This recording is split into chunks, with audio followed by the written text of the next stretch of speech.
Hi, Compassion Corner. And we're live. There we are. Hi, everybody. To our 425 subscribers on YouTube. Tell them how they can subscribe on YouTube, Mr. Burdick. It's simple. It's just going to youtube.com in the search bar right there at the top. Just type in The Ralph Bailey Show or Kern Radio, whichever one you would prefer. It should be one of the first ones to pop up, I would imagine. You'll see Ralph's beautiful face right there on most of these Ralph Bailey Show videos, and you can hit the page right there. It says Kern Radio. Hit the subscribe button at the bottom. Hit the bell, and it'll tell you every single time we go live at 3 o'clock. And if you miss a show or a segment or something you want to hear, you can go back and listen to past shows. They're all chronicled, so no one needs to go to Chris to get an excerpt of the show. Technically. A little inside baseball. But we begin with my favorite single topic. Chris, what is the single favorite topic that I love to discuss? Yourself? Ralph Emerson Bailey Jr. Yeah. I had a 10 o'clock doctor's appointment this morning. My mother called me at 7:15. Baby, is everything all right? I said, Mom, what do you think? My appointment was at 6 a.m.? I said that in my head. I didn't say that to my mother. I said, Mom, my appointment's 3 hours away. Trust me, Mother, I never call my mom Mother. You'll be the first call I get. Trust me on this. And I saw my man, Hemel Kothari, Dr. Kothari, one of the finest physicians in the land.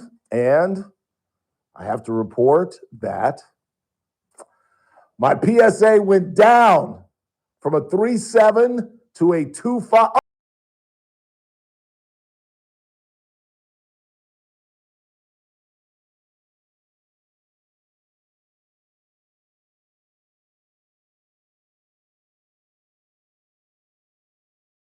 We got to stop the show.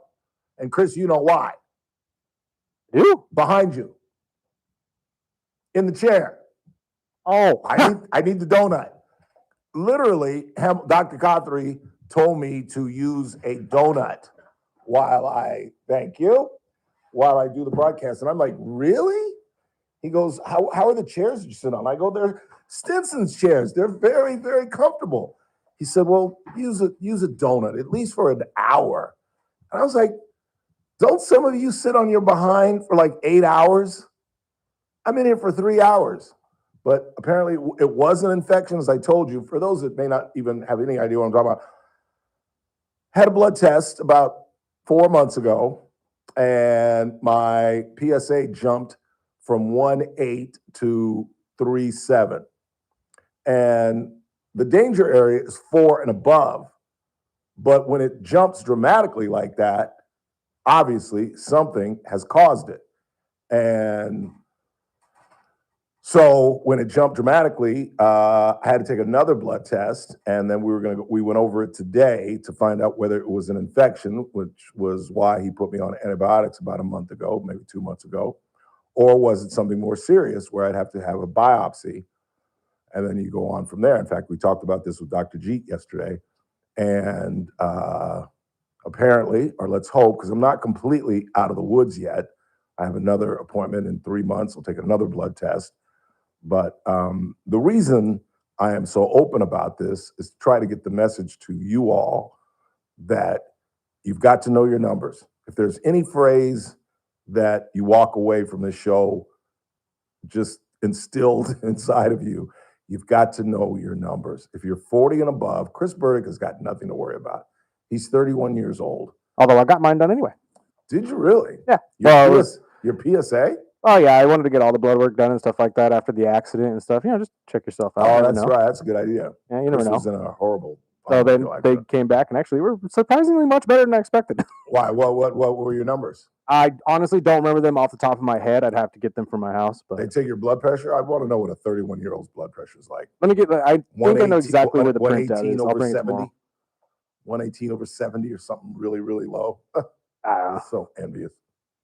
I was actually worried because there was a point in time where I was pushing 250, 260 before I started losing all the weight, and I thought I was going to reach diabetic levels. Yeah. And I was very, very worried what my numbers were going to be. I'm not going to lie. What was your A1C? Do you remember? I don't. But again, I have a printout at my apartment. I'll bring it tomorrow. Okay.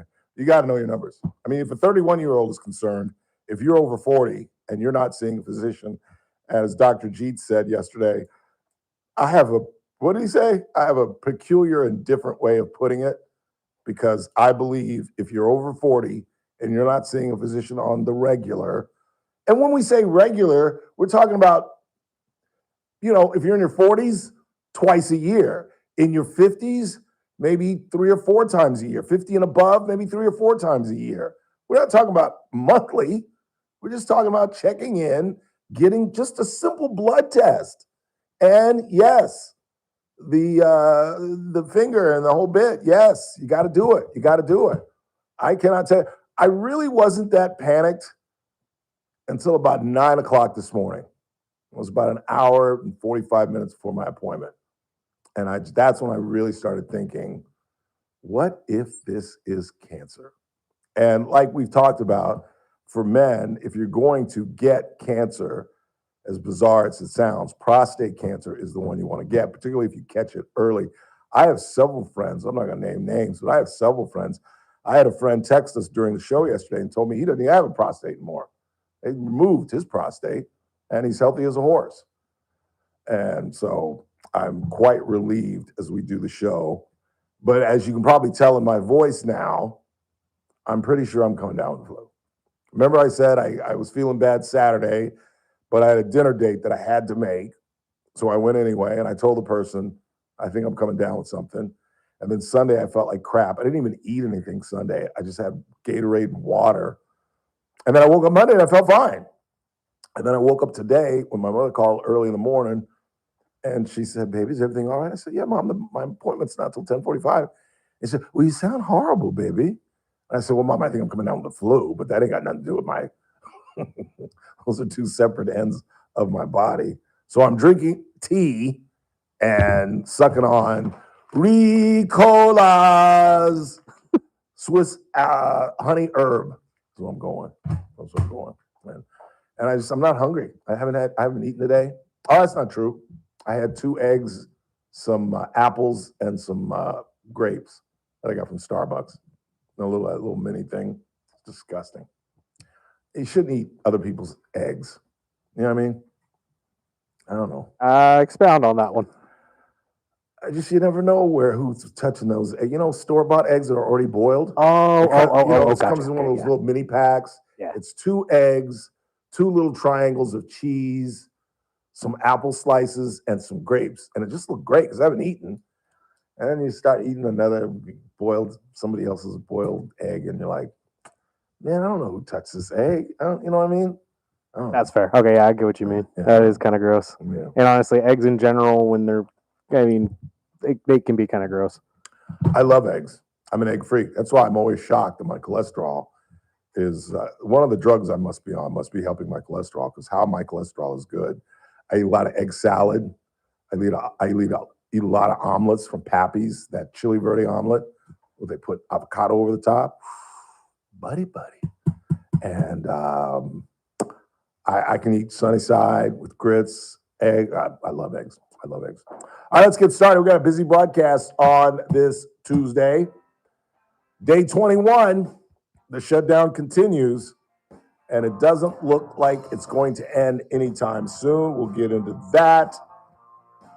George Springer has sprung the Blue Jays into the World Series. We'll break down the World Series schedule for you. Teresa Goldner at the bottom of the hour. We're going to play that package that I referenced to the Texas Tech professor who got fired for trying to teach that there is no such thing as gender. And a student in her class tried to tighten her up and said, the president signed an executive order saying that you can't teach that any longer. Texas Tech or Texas A&M? I thought it was Texas Tech. Was it Texas A&M? I'm reading A&M. Was it A&M? All right, Texas A&M. Sorry, Texas Tech graduates. But we'll play that for you. And guess who was on The View today in one of the most remarkable interviews I've ever seen in my life? According to Whoopi Goldberg in the introduction, Kathleen Jean-Pierre. I'm not making that up. That's what she said. Now, that's got to be a producer's problem, right? Yes. That had to be on the prompter. Yeah. Because prep how cards. do you get Catherine from Corinne? No.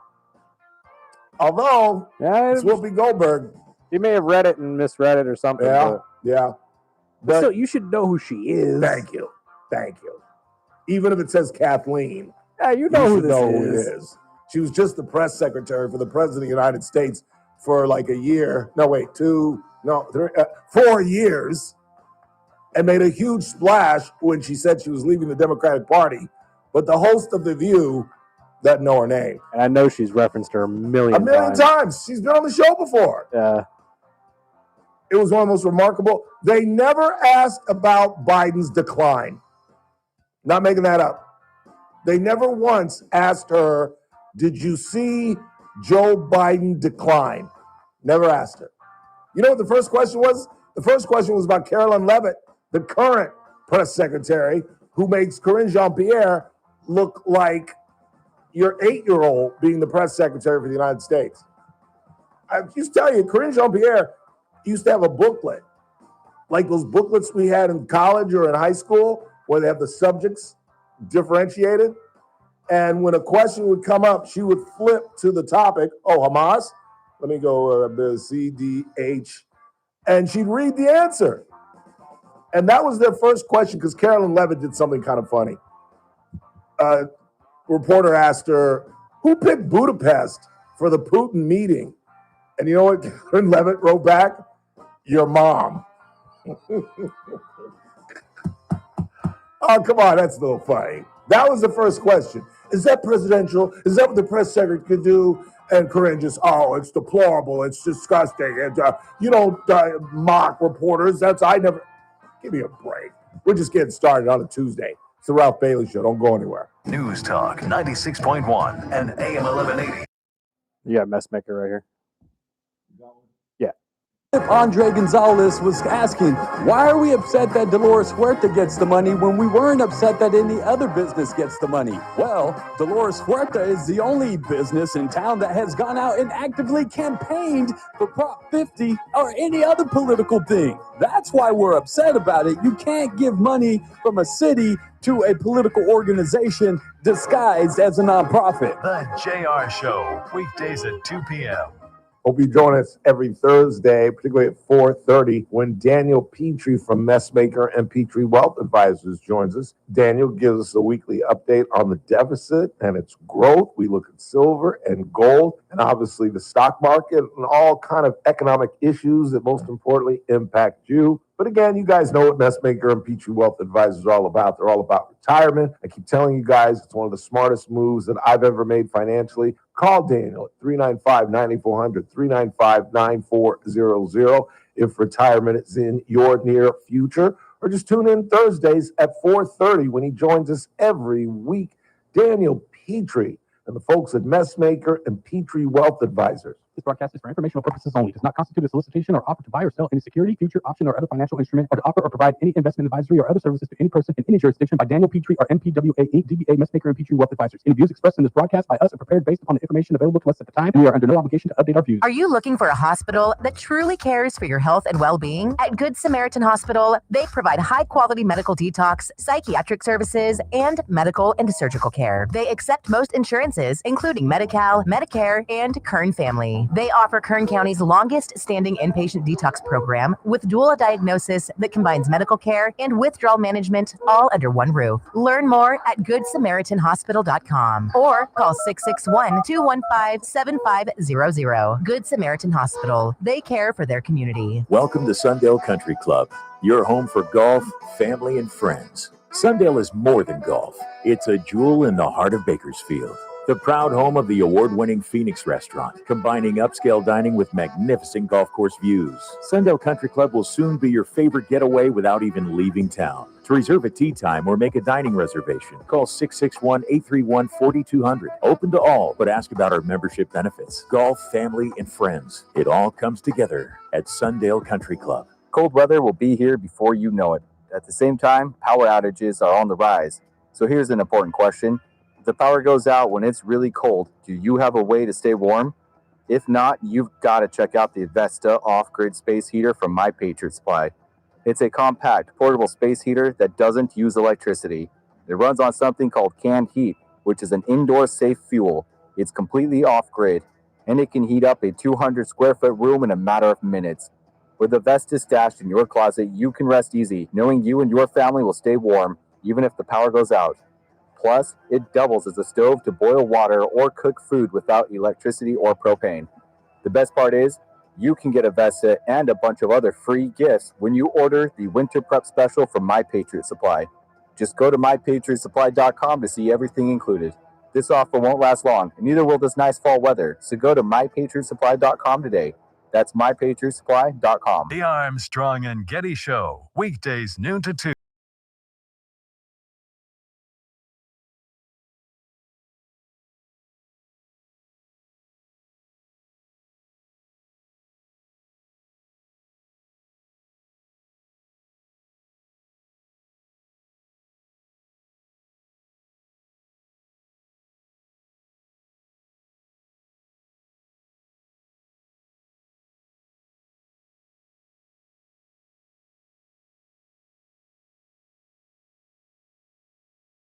Down in history, the record is 35, which coincidentally or ironically or whatever you want to call it, occurred during the first Trump administration. So the idea that the Republicans are going to back off of this thing is unlikely.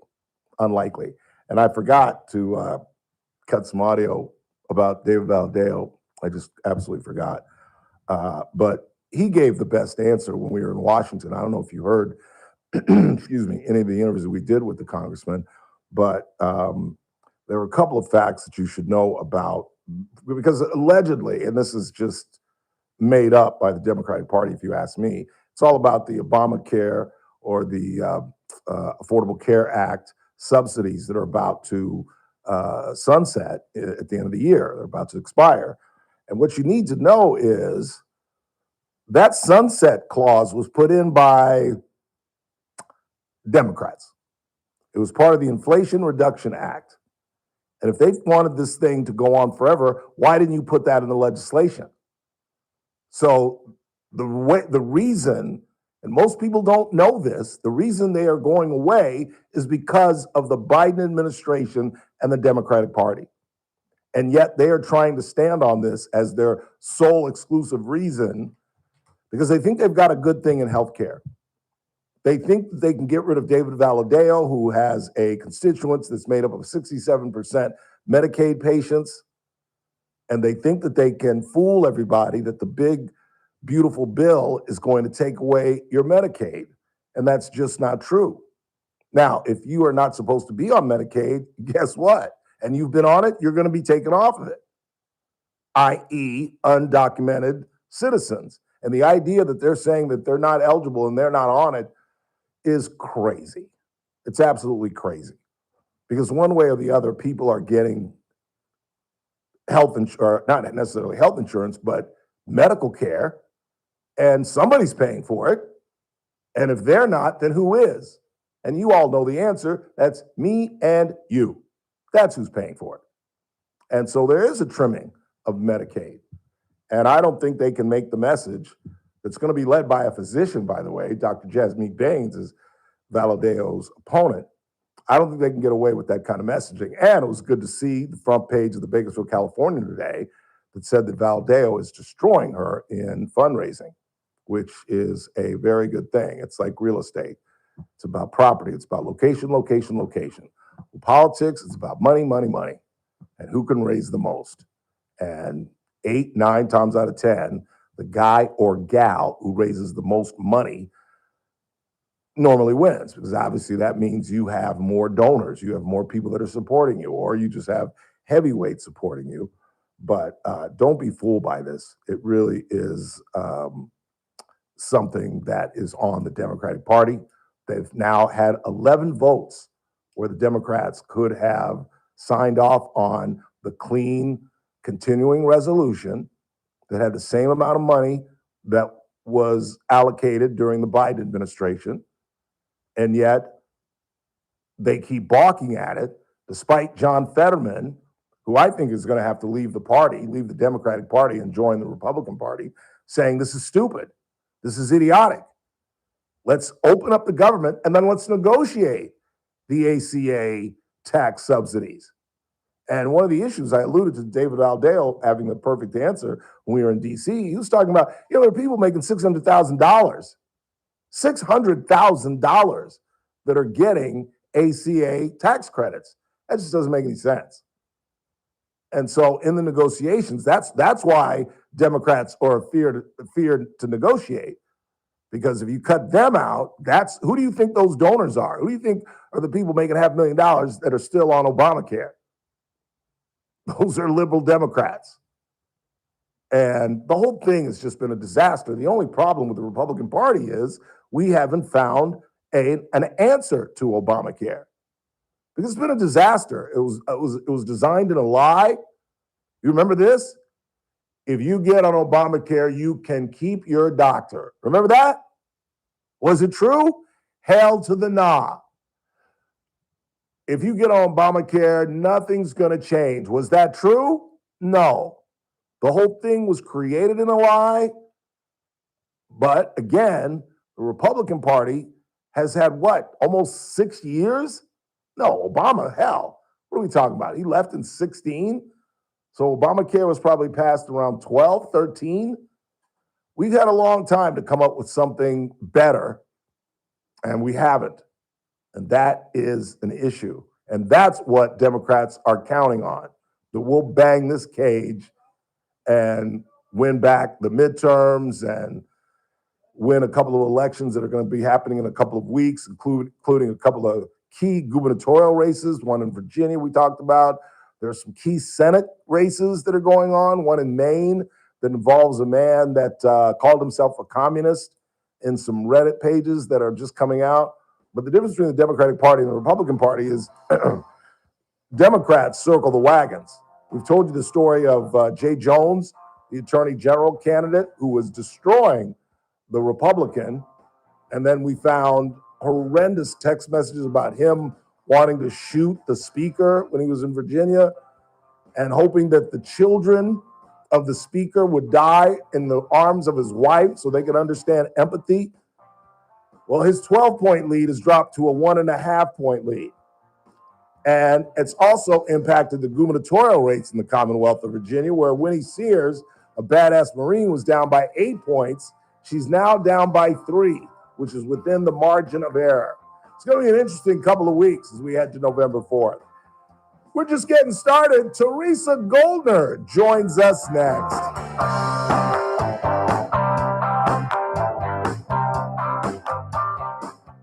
News Talk 96.1 and AM 1180 KERN.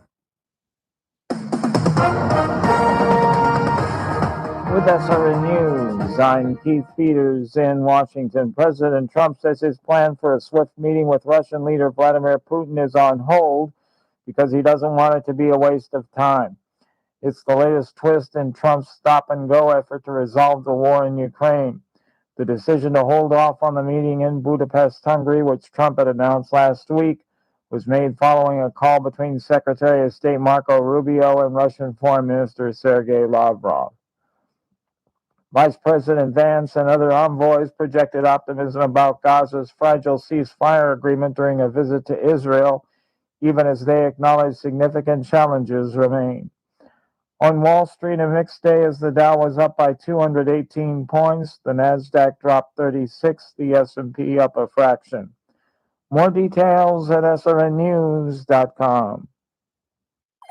News Talk 96.1 and AM 1180 KERN. From the KERN Newsroom, your live and local news update on News Talk 96.1 and AM 1180 KERN. I'm Bill Robbins. Deputies are on the lookout for a domestic violence suspect after they say he escaped with an armed friend. Kern County Sheriff's deputies answered a domestic violence call in the 2300 block of Center Street in Bakersfield. Investigators say the suspect fled in a car with his friend, who allegedly fired several gunshots while driving away. Fortunately, no one was hurt. The suspect has not been found. The investigation is ongoing. Wasco police officers had to remove a man from a local Walmart after reports of his erratic behavior inside the store after it was learned that he was armed with a bow and arrow as well as a crossbow. Officers helped Walmart staff to evacuate the store. The suspect was taken into custody and booked into the Lerdo jail. I'm Bill Robbins in the KERN newsroom with news every half hour or when it breaks on News Talk 96.1 and AM 1180 KERN. Millions of fans agree. This Christmas tradition rocks. Trans-Siberian Orchestra, live in concert, presenting The Ghosts of Christmas Eve, the best of TSO and more. November 25th, Dignity Health Arena. Tickets on sale now at livenation.com and AXS.com. Don't miss this season's most exciting concert experience. Trans-Siberian Orchestra, live in concert. Are you looking for a hospital that truly cares for your health and well-being? At Good Samaritan Hospital, they provide high-quality medical detox, psychiatric services, and medical and surgical care. They accept most insurances, including Medi-Cal, Medicare, and Kern Family. They offer Kern County's longest-standing inpatient detox program with dual diagnosis that combines medical care and withdrawal management all under one roof. Learn more at GoodSamaritanHospital.com or call 661-215-7500.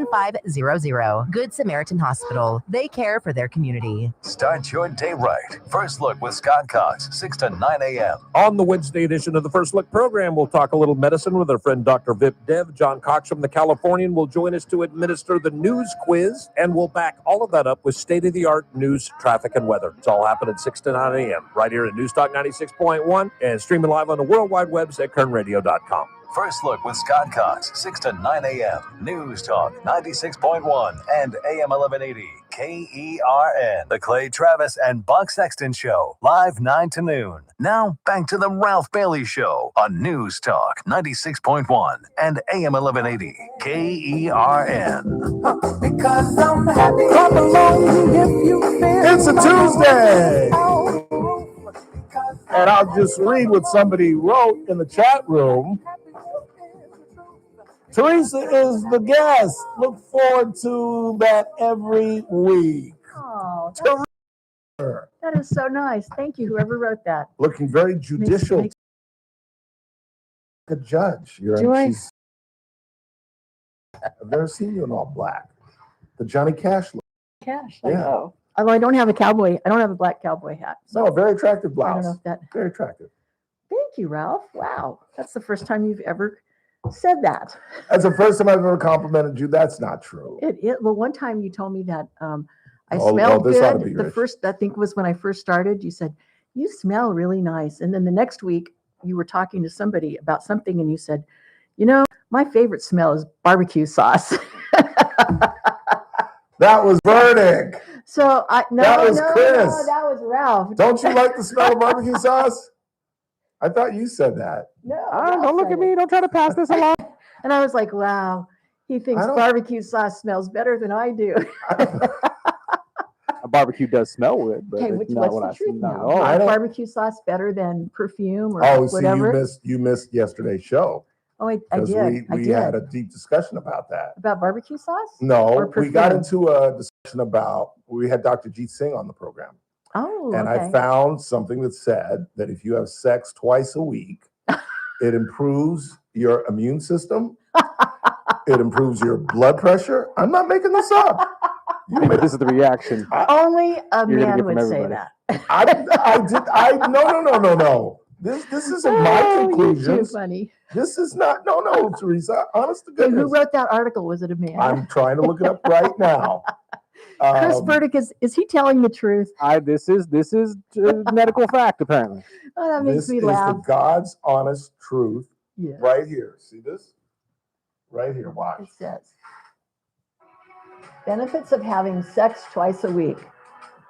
Better immune system. Yes.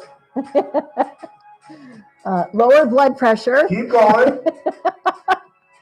Lower the risk of prostate I know, cancer. spelled They it wrong. misspelled They it. spelled it wrong. Improve self-esteem. Okay, I get that. A little pep in your step. Immediate natural pain relief. I don't know why I buy that. Heart health reduces risk of heart disease Just and saying. better sleep. Just saying. I don't know. Anybody that mistakes prostrate for prostate, I was just Yeah, I'm about not to say so the same sure I thing. want to Yeah. listen to their opinions about The benefits of having sex. Taking twice a medical week. advice from reels on Facebook probably isn't a good idea anyway. I know. Okay, my source Oh, isn't the still my best. heart. I wasn't thinking that we were going to talk about stuff like that today, Ralph. So I haven't even gotten to the point yet, though. Okay, what was the point? So then we Other started. than you like barbecue sauce. I don't like barbecue sauce though. That's why I'm like, I don't know where you heard that. I'm not a big barbecue sauce guy. But so then we started talking about whether or not I can't talk about this with you sitting here. Okay, all right. Sex with oneself counts.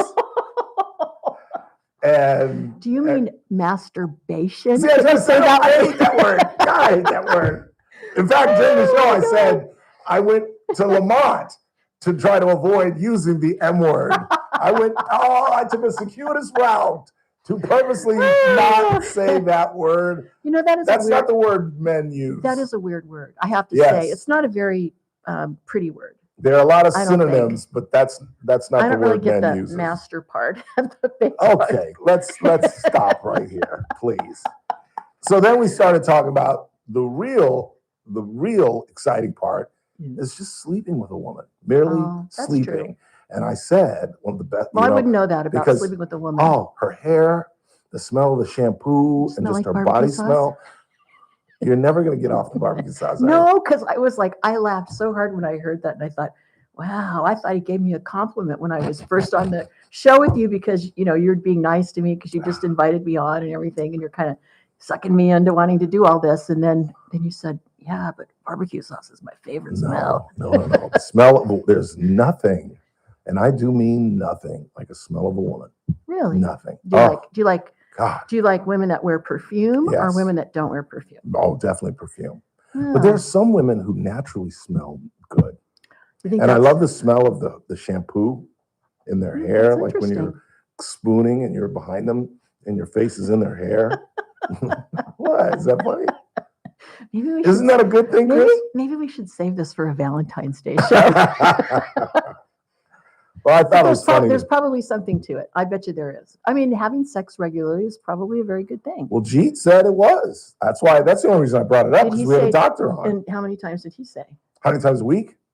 Did We he didn't give really you a get into number? a number. Yeah, you never really gave a number. Yeah. I don't think people have sex as I should. No, let's go. I We're an don't- adult show. I don't think people have sex as often as people think they do. That's exactly what I said. That's what I That think. is exactly what I because said. people, you're tired. You've worked all Mhm. day. You've Especially if you've got a lot got of stuff kids. going on. When you get older, you get like in your 40s and your 50s. right. People that you're going to be dating or seeing are going to have children, and it's just and you're busy, and So I think if you had it twice a week, that would probably be a lot. I would be a different man if I was having sex twice a week. I would be I'd be coming in here. Hey y'all, it's the Ralph Bailey Show. Woo! Is that what it would take twice a week? Yeah, that's all I need. Not twice a just week. not once. Will you be the same No, way if it was once. once? No, once. You're yearning still. You can't wait till next Tuesday. But at least twice. Okay, if this is an adult show, right? Yes. Does it have to be with the same woman? Ralph? Is that what you mean? Yes. Okay, so it I'm wouldn't matter. too old to jump around like that. Now in my 30s. In my 30s. Did you do that? Were you Oh, I bad? was a despicable human being. I was a That's not good. despicable. Because remember, we talked about this. I was a virgin until my sophomore year in college, which for a woman, you're like, what's a big deal? Yeah. But for a man, that is absolutely unheard of. Was that by choice? Yes. What, are you implying something? I mean, I did have no game in high school. That's There's what I no- was wondering. Oh, none. Well, was that a None. choice that the women made, or was that a choice that you made? No, I bought into the Catholic thing and thought I Oh, was that's going to wait good. till I got married. That's good. And the only reason not the only reason, but one of the main reasons I rationalized having sex with Rhonda Lynn Killens my sophomore year. Rhonda who? Lynn Killens. Rhonda Lynn Killens, Killens. like Killins. Killens. Rhonda Lynn Killens. Yes, Okay. she's an attorney in Atlanta. She turned out to be a Mrs. Uh-oh. Huxtable. She married an Really? OBGYN, and she's an attorney in Atlanta. Does she know that you I still? saved her from poverty. Saved her. Well, you never know. Do you think that she knows that you talk about her still on the radio? I hope not. Have you ever said anything about her that you would be embarrassed No, about? no, I speak very highly of all Is my there anything you exes. want to tell her right now if she's listening? You just Hi, told Rhonda. you just told us that she was the first person that you had sex with. I can't believe you said that on the radio. Ralph Why? Bailey? It's 40 years ago. Doesn't matter. That's private stuff. See, one of the things of getting old is I don't care. I don't care. Yeah, but she might I'm care. 63 years old. I don't care. You want to judge me for something I did 40 years ago? Yeah, but I was horrible when I finally, after that, I was a despicable human being. For how long? The only two girlfriends I was ever faithful with. You know, this was, is getting kind of fun. Maybe we shouldn't talk about a law case today. the only two girlfriends that I was faithful to were Roxana and Lori. Roxanne. Well, her real name is Roxana. Oh, was it really? Roxana Ray. See, for the people that are listening or watching, I actually knew Roxanne. Mm-hmm. Well, I think I knew her. I don't remember if it was before you dated her or after I think we you talked dated about her. this before. It's before. Yeah. Because she Yeah. dated someone you knew. Yeah, and I actually have to say, she was a remarkable person. She was beautiful and fun and sweet and smart and just an all-around perfect person. And anybody that would break up with Roxanne would have to be crazy. And would that be Ralph You're Bailey? actually going to make me cry on my own damn radio show. I'm sorry. As the loyal listeners know, I I, have 3 regrets in my life. uh-huh. 3 serious regrets in my life. 1, leaving the Buckley School in 10th grade for fear that they were going to lose their accreditation and I wouldn't be able to get into West LA Junior College because I was convinced by my best friend, who's the smartest guy I knew. Not completing my education at Morehouse College Mhm. and not ever dropping to a knee with Roxana Ray Adams. Oh. So those are the 3. Oh. Those are the only 3 that I truly, truly, truly regret. So, I have other tiny regrets, obviously. I'm the biggest screw up in the world. so what I'm but- hearing you say is that Roxanne was the one that got away for you. Absolutely. The woman went with me to South Carolina to bury my father, where she was Pretty the cool only person. white person in every room she entered. And yet she charmed the pants off my family. She was pretty You've heard amazing. me tell the story. In fact, I think I told it last week before I went to DC. My cousin, after the funeral or during that process when we were down in South Carolina, came up to my sister and she went, "Your mama don't mind Ralph dating a white girl?" And my sister was like, "No, we love Roxanne." And my cousin went, "You Californians." Like interracial Well, dating is exclusive to California. Roxanne was different though. She- Roxanne oh, was. come on. Why are you doing this to me? Roxanne, You're because it's doing fun because this I'm on purpose. torturing you You because are. because you said that barbecue sauce smells better I than me. never This said is I'm such getting thing. back at you. I want to hear the tape. You're gonna make me cry on my own so, show. So Roxanne, I just wanted people to know that Roxanne was super special. She not only was she all of those good things inside, she was gorgeous. Yes, she She was was. beautiful. I mean, And had a booty like a black beautiful. girl. Oh, did she? I, Yes, she I did. didn't notice that. Oh, you could bounce a quarter off that booty. Okay, now I'm going too far. Her family may be listening. Now they're like gonna come meet me in the parking lot and beat me up. Yeah, okay, let's have Okay, that. that was really fun, wasn't it? Yeah, that was fun. I love talking about stuff like this. I don't You have like a problem talking with about ex-girlfriends? well, that one, Okay, well, I can see she why. was pretty special. I can see She why. really was. Well, I do hope for you, my wish for you is that you get to see Roxanne Oh, one never. day before you No. die. No, never happened. Why? Last I heard, she's in Texas. Okay. In fact, I was on our trip to Washington. I was on one of her friends was on the flight, You're and we talked. kidding. And I asked her. I said, "When was the last time you saw Roxanne?" She goes, "She left Montana, and I think she's in Texas now Wow. This is Yeah. one of her friends from Bakersfield? Mhm. Oh my goodness. because her I didn't know family's still that. here. She's got 2 sisters here, How about her son? and I Son don't know or where I daughter? saw Nick. I bought Nick's dinner on a Valentine's Day. I ran into him at He was a restaurant. he was adorable. He was like 10 years old when I knew him. I met him when I was 15. He was 14, Okay. and okay. Summer was 16. It's her daughter. Yeah. They were just so cute. Summer couldn't stand me from day one. From day one. Why? But Nick and I were cool. I don't know. Just I think I don't know. Just mom's boyfriend. Yeah. I don't know. Well, I hope she's doing well. And I really do. I mean, I don't mean to tease you, but seriously, I hope you get to see her once before, No. you wouldn't want to do that? Not just say hi and Terry, it's been Stuff. 30. It's almost been 30. I dated her in the 20th century. We broke up like around the turn of the century. well, but It's been sometimes 25 years. sometimes it's nice to have closure, in No, your she's life. married and happy. Well, I'm not She saying got you have married to- like a year and a half after we broke up. Oh, Yeah, you- to a guy you- she already knew. mm. Yeah, I'm but- not saying you have to do anything. I'm just saying it's nice to have closure, though.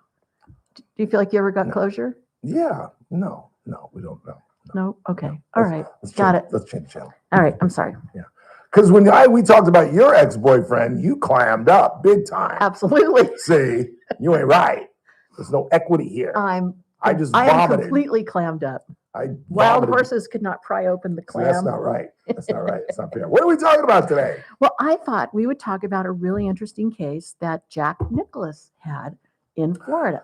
God, it's Great so case. funny. Great case. Randy just told me about this. Randy, who's Randy? Our DJ on Hot, Oh, right yeah. down the hallway. I even brought, because I know you're going to want to talk about this. I am, and I'd I love to brought read a it copy too. of the complaint Thank with me you. so you can read it. I and definitely 'cause want to. You might want to talk about it, again, there's a lot to it. Jack Nicklaus, by the way, arguably the greatest golfer of all time. It's either he, Bobby Jones, or Tiger Woods. Right. But now Jack is in his 80s. He's 85 years old. Yeah. He's probably a billionaire by now. Oh, yeah. He's got, he had a company that he ended Golden up, Bear. I Golden believe. Bear, and he Yeah. merged it in with another company, and he gave that company the rights to his likeness and the ability to use his name to design golf courses and other types of things. And then eventually he ended up in an agreement with them, a real contract, rock solid contract that had an arbitration provision in it. And part of the arbitration provision said you got to arbitrate before you can, do anything that you think might violate the contract. So he sued in Florida for arbitration to allow him to be able to use his own likeness again because he left the company. Okay. This was a company that he helped to start, and it was funded by, I think it was another billionaire and another guy. And they were not happy with him when he left. And they were also not happy with him because he was being courted by, and you have to tell me how to pronounce this, LIV Golf? Live Golf.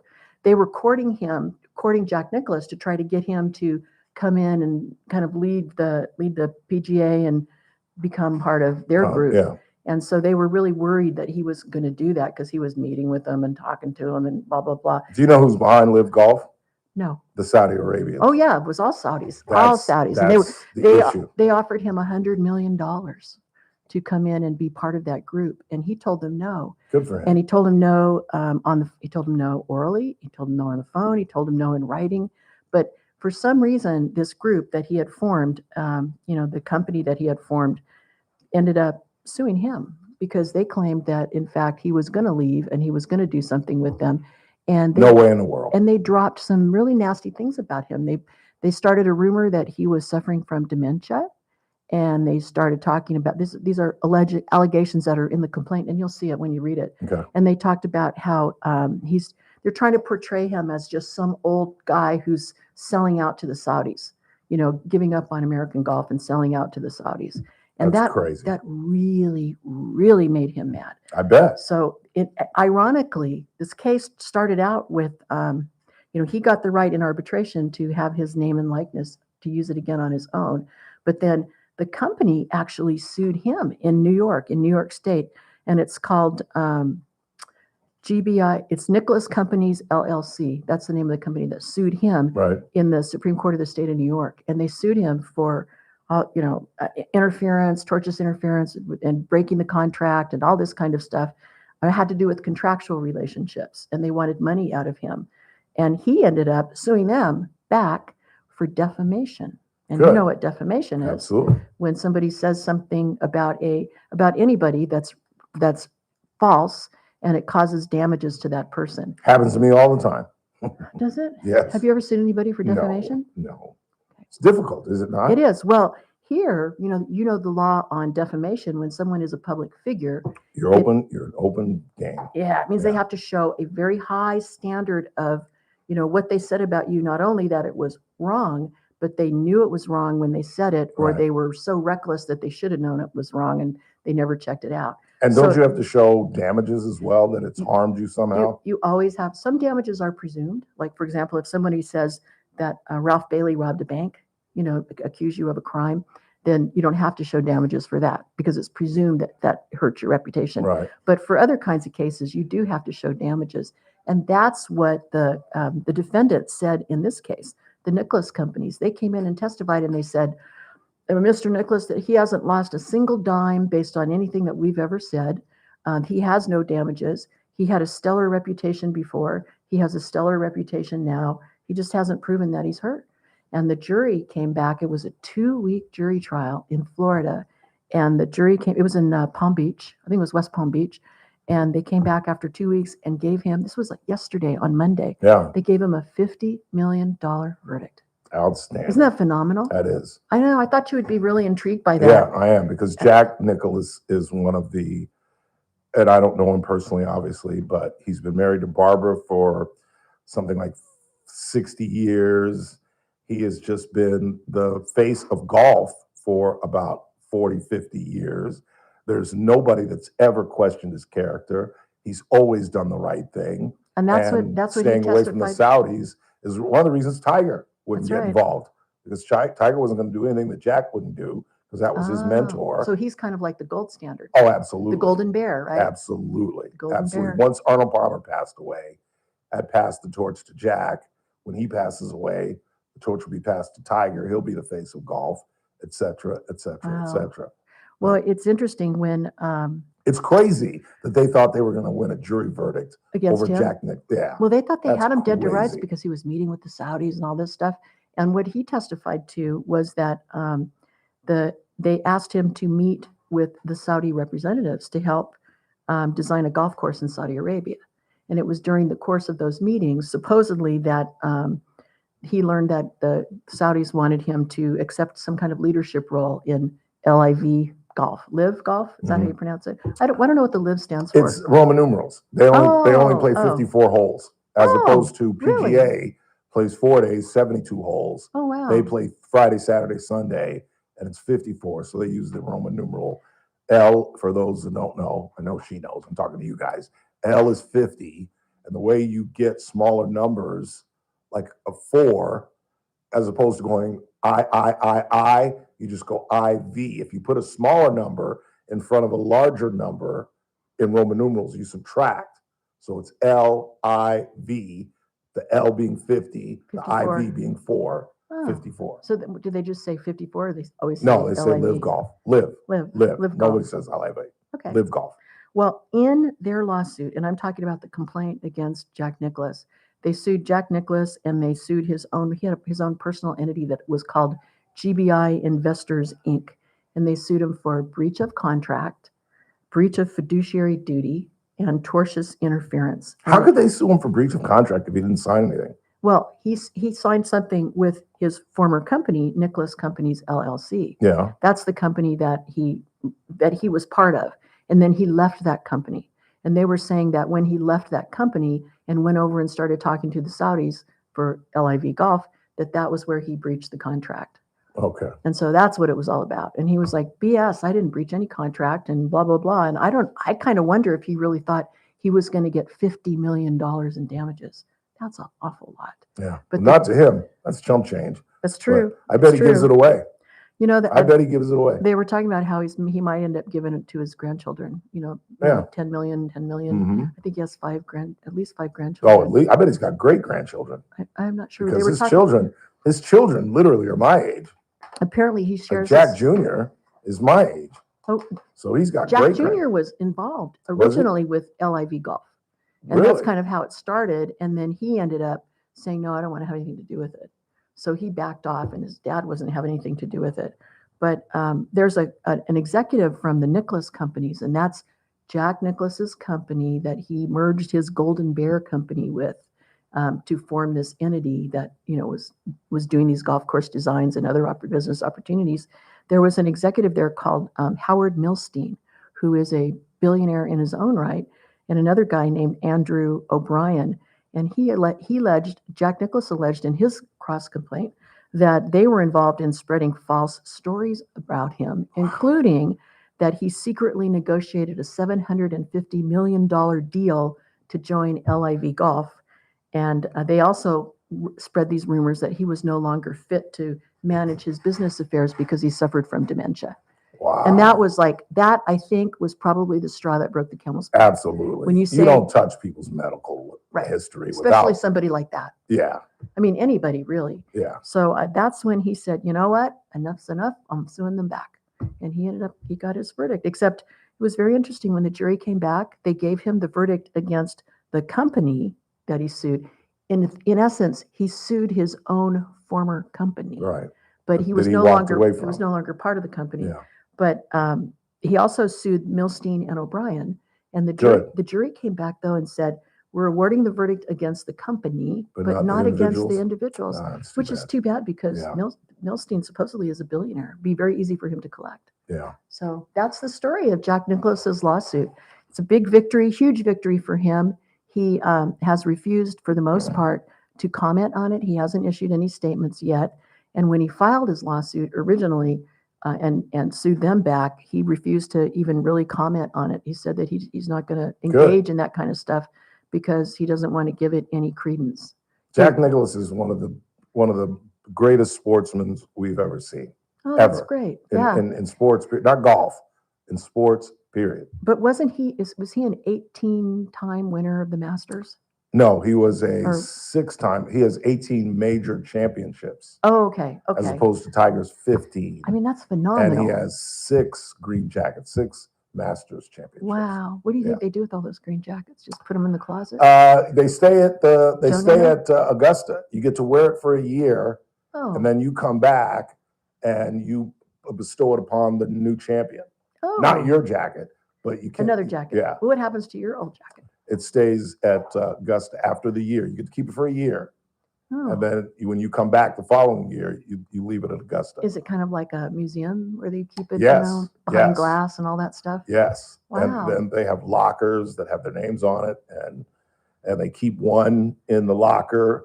So when Tiger and Jack and Nick Faldo, they all go back to Augusta every year, They they can see it? still go in their locker, and there's one. They don't have all 6, or Nick Wow. Faldo's 3 or Tiger's 5, but there's always one that you can wear during the week. And your buddy is Nick Nick Ragone. Ragone. Is he Yes. familiar with this? Oh, all I'm this? sure. Be really curious to see what his take on all this is. That's not a bad idea. Yeah, he In should fact, that's a great idea. you should Let's call Ragone. send him a copy of the complaint. See what he has to say. Oh, I'm sure he's read it.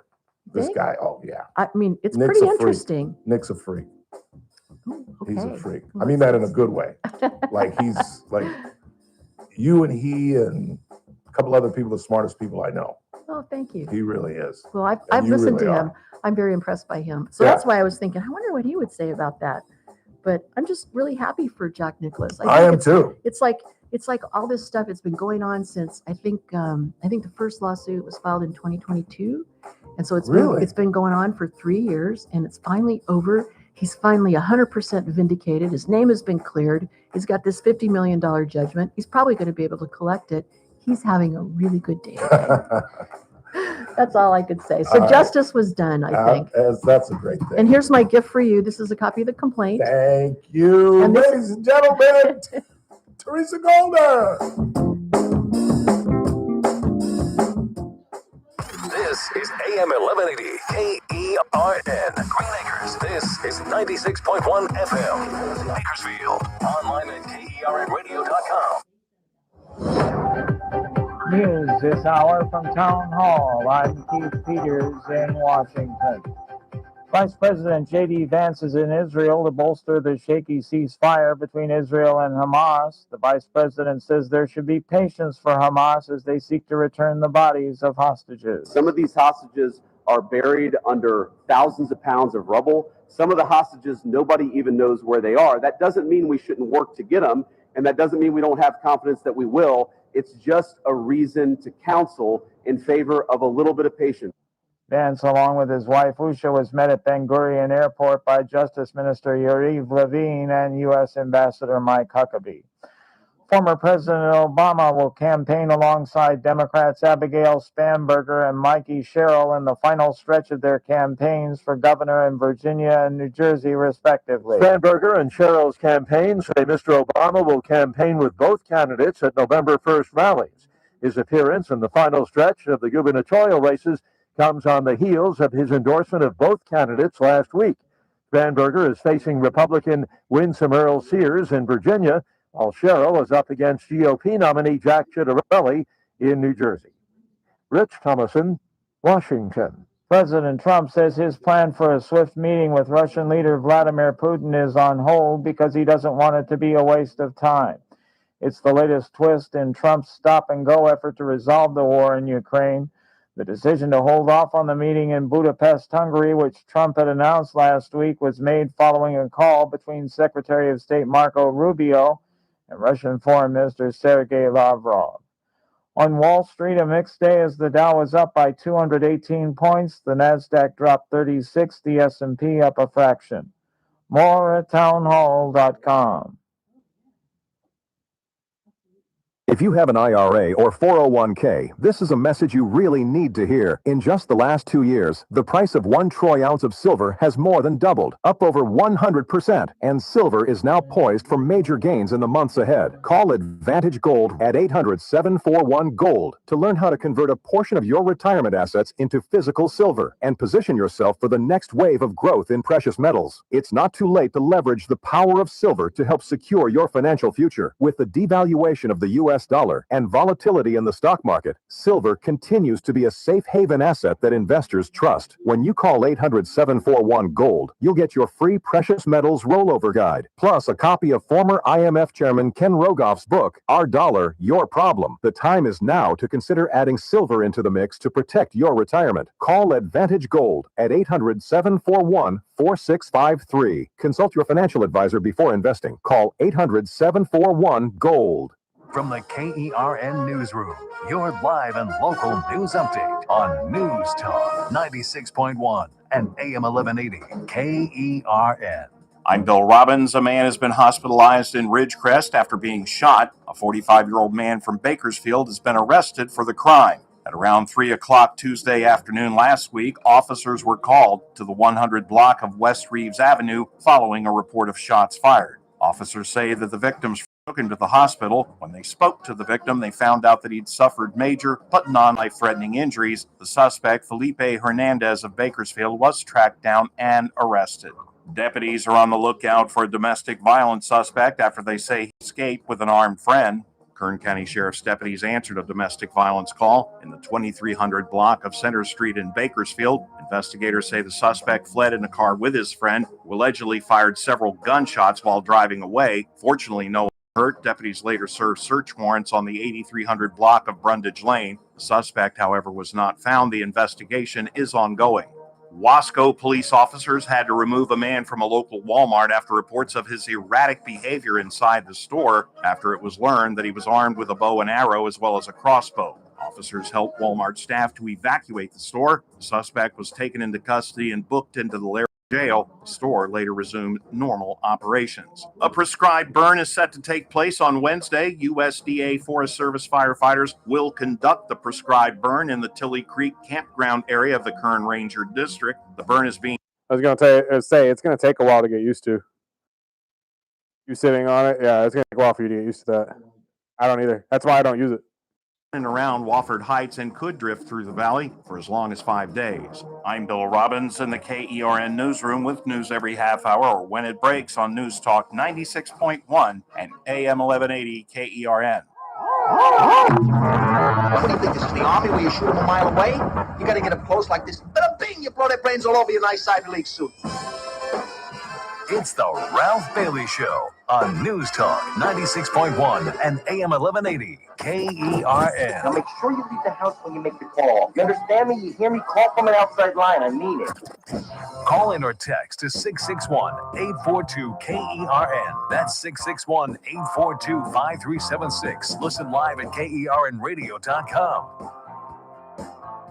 Now, the host you've been waiting all day for. Live from the KERN studio, here's Ralph Bailey. Hour 2 of the broadcast on this Tuesday, 21st day of October, 21st day of the shutdown with no seemingly light at the end of the tunnel. Although GOP senators met with the president today, they sat down at the White House, and the Republican stance is essentially this: we're willing to discuss the ACA tax subsidies, but not as part of this continuing resolution. Let's sign the CR. Let's get the government opened.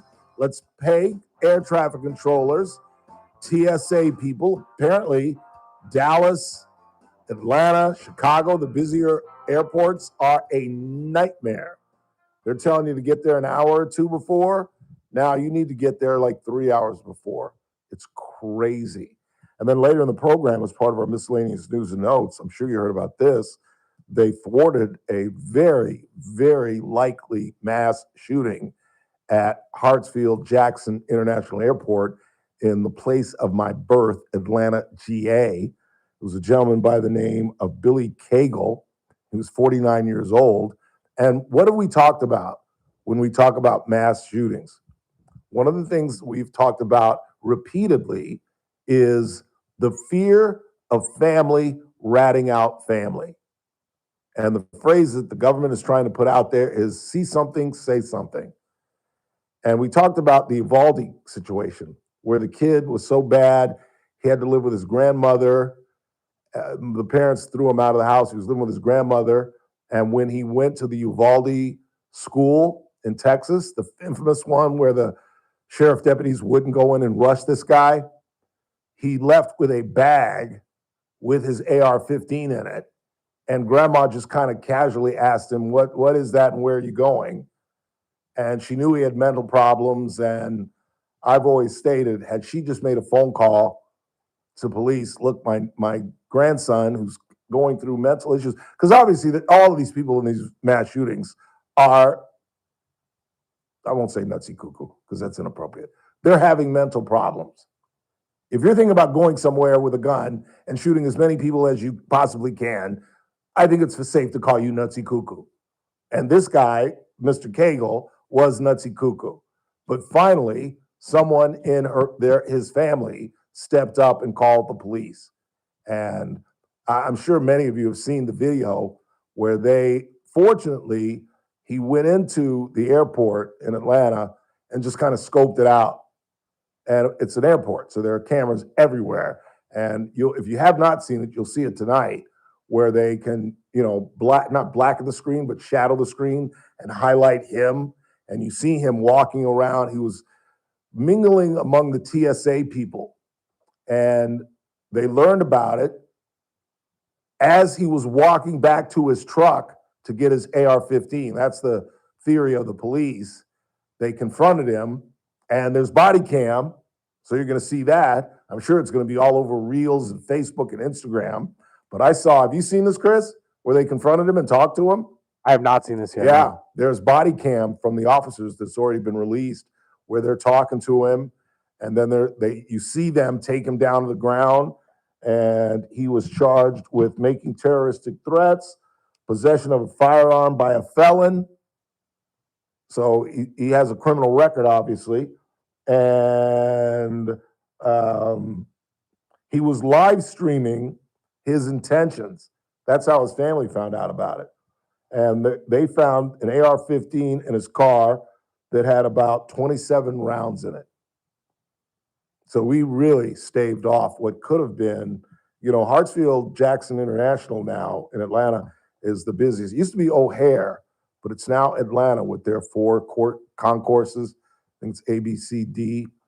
It's a gargantuan airport. That's why they added, I've talked about this, Maynard Jackson's name to it, Morehouse College graduate, who was a longtime mayor of Atlanta.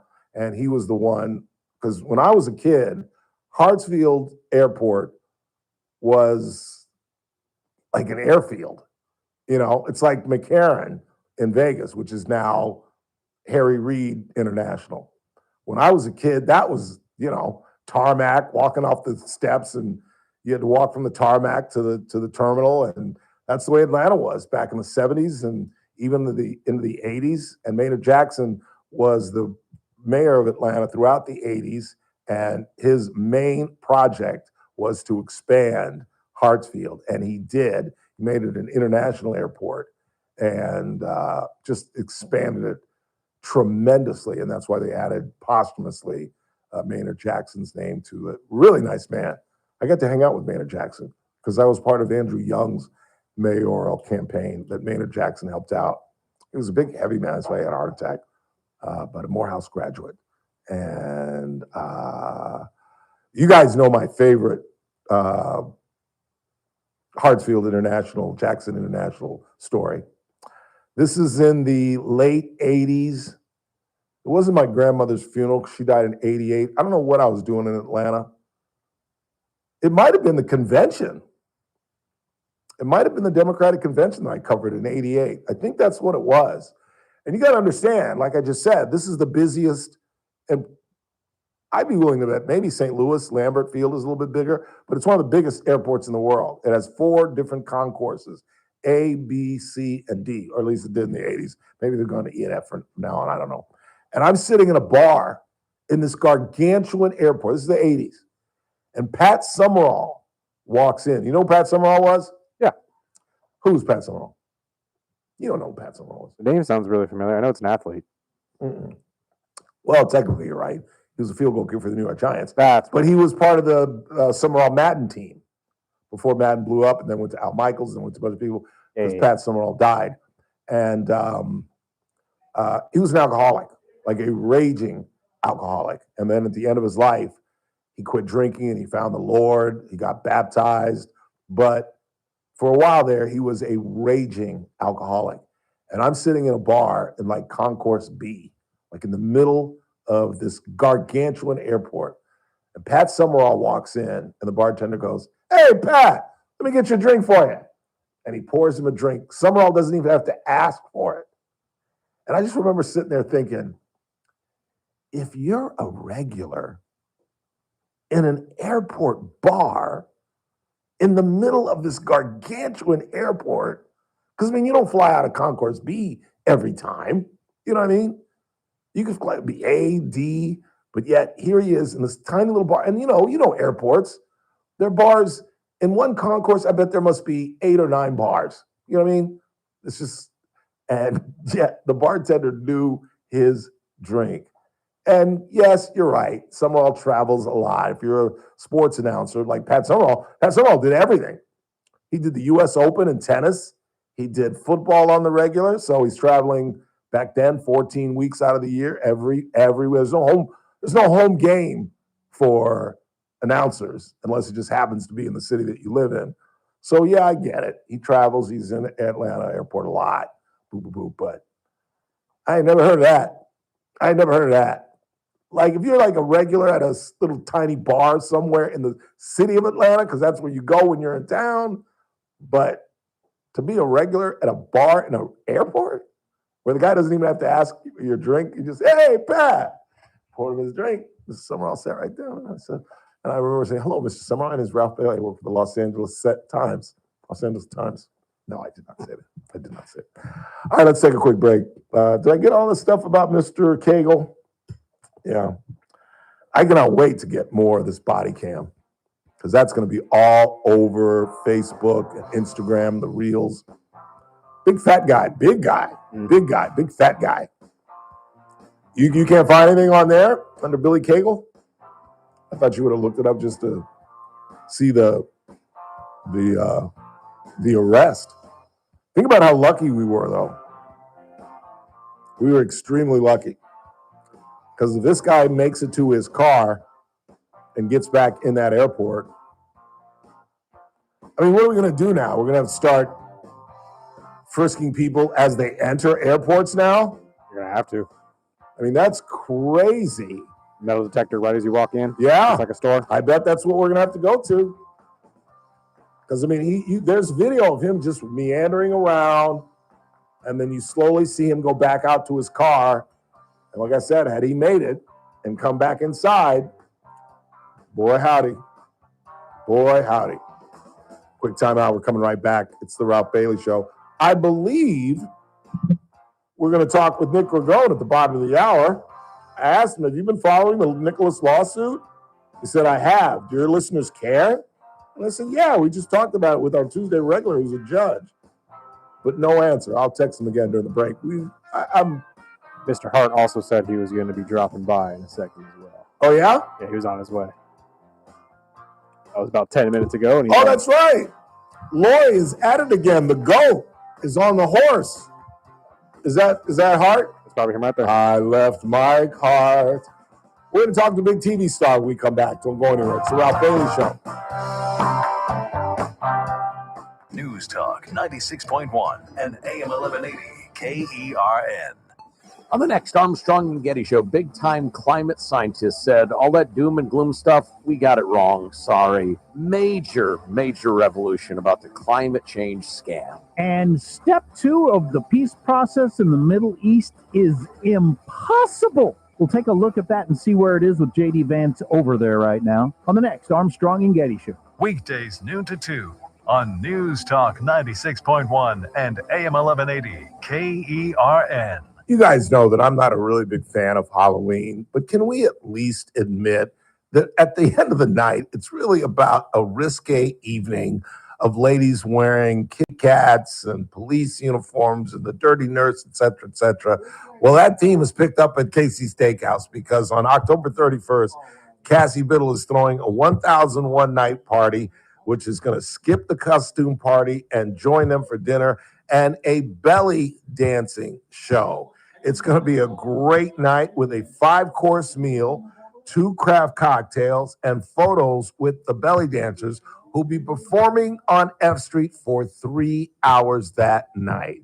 Tonight, you may not want to miss October 31st, obviously Halloween night, beginning at 6:30 on F Street at KC Steakhouse, longtime sponsors of the Ralph Bailey Show. We all hear the radio ads about the IRS. They tell you to be afraid, to be scared, and they try to frighten you into calling. I'm not here to do that. Tax Relief Advocates is different. TRA is here to tell you that if you owe money to the IRS, whether it's $5,000, $50,000, or $500,000, we have a solution. It doesn't matter if you're sitting in your car, at work, or with your kids. No matter where you are, call now. 800-498-6548.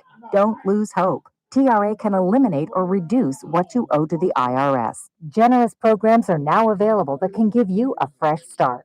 Our passion is taxes and helping individuals fix their IRS problems. We have over 1,000 5-star reviews on Google and an A+ with the Better Business Bureau. You don't need to be afraid of the IRS any longer. End your tax nightmare today by visiting us online at TRA.com or call 800-498-6548. That's 800-498-6548. Tax Relief Advocates. Real solutions for real people. The Crossroads of the West Gun Show is coming this weekend to the Kern County Fairgrounds in Bakersfield. We're finding everything we're looking for, so we're impressed. Awesome selection. Awesome, yeah, just a lot more than I expected to see. It's America's premier gun show with great deals on guns, ammo, scopes, accessories, and more. Sold at wholesale prices, plus jewelry, gift ideas, and door prizes. We'll scour through, find the best bargain, come back and buy it. Crossroads of the West Gun Show this weekend at the Kern County Fairgrounds in Bakersfield. All sales are conducted in compliance with the law. You can buy, sell, and trade at all Crossroads gun shows. You've got your whole life ahead of you, so choose a Medicare plan you can count on. And that's what you get with a Medicare Advantage plan from United Healthcare. With more than 45 years' experience serving its members, United Healthcare has plans with low monthly premiums that fit your life today and as your needs change tomorrow. The Medicare annual enrollment period ends December 7th, so go to uhc.com/Medicare today. United Healthcare Medicare plans. It's Medicare coverage California can count on. I'm JR Flores. Catch my show, The JR Show.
Oh, Mike Hart, everybody.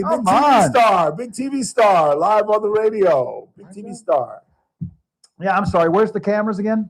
right there. You're a my big friend. YouTube star now That's right. with That's no right, audio. That's right, boy. What kind of an operation you running here, Bailey? 425 subscribers, And Jack. counting. That's right. That's right. Don't mess with me. Well, 424. I'm 425. So what? 425, baby. 424. We're gonna get to 1,000 before the end of the year. There you go. No, 1,000. You should get 2,000. Settle down there, Jackson. Settle down. Settle down. We're only at 425. Well, here, now. let me. I'll help you out right now. Are you live right now? We are live, Michael. Okay. This is my The wife, goat. the The goat, Lori, on our multinational champion Ava with her dad in Tulsa right now. Tulsa, okay. Tulsa, Oklahoma. Turn it the other way. There you go. There you go. That's a good shot. Who's that strange man kissing on your wife? Her father. Her father.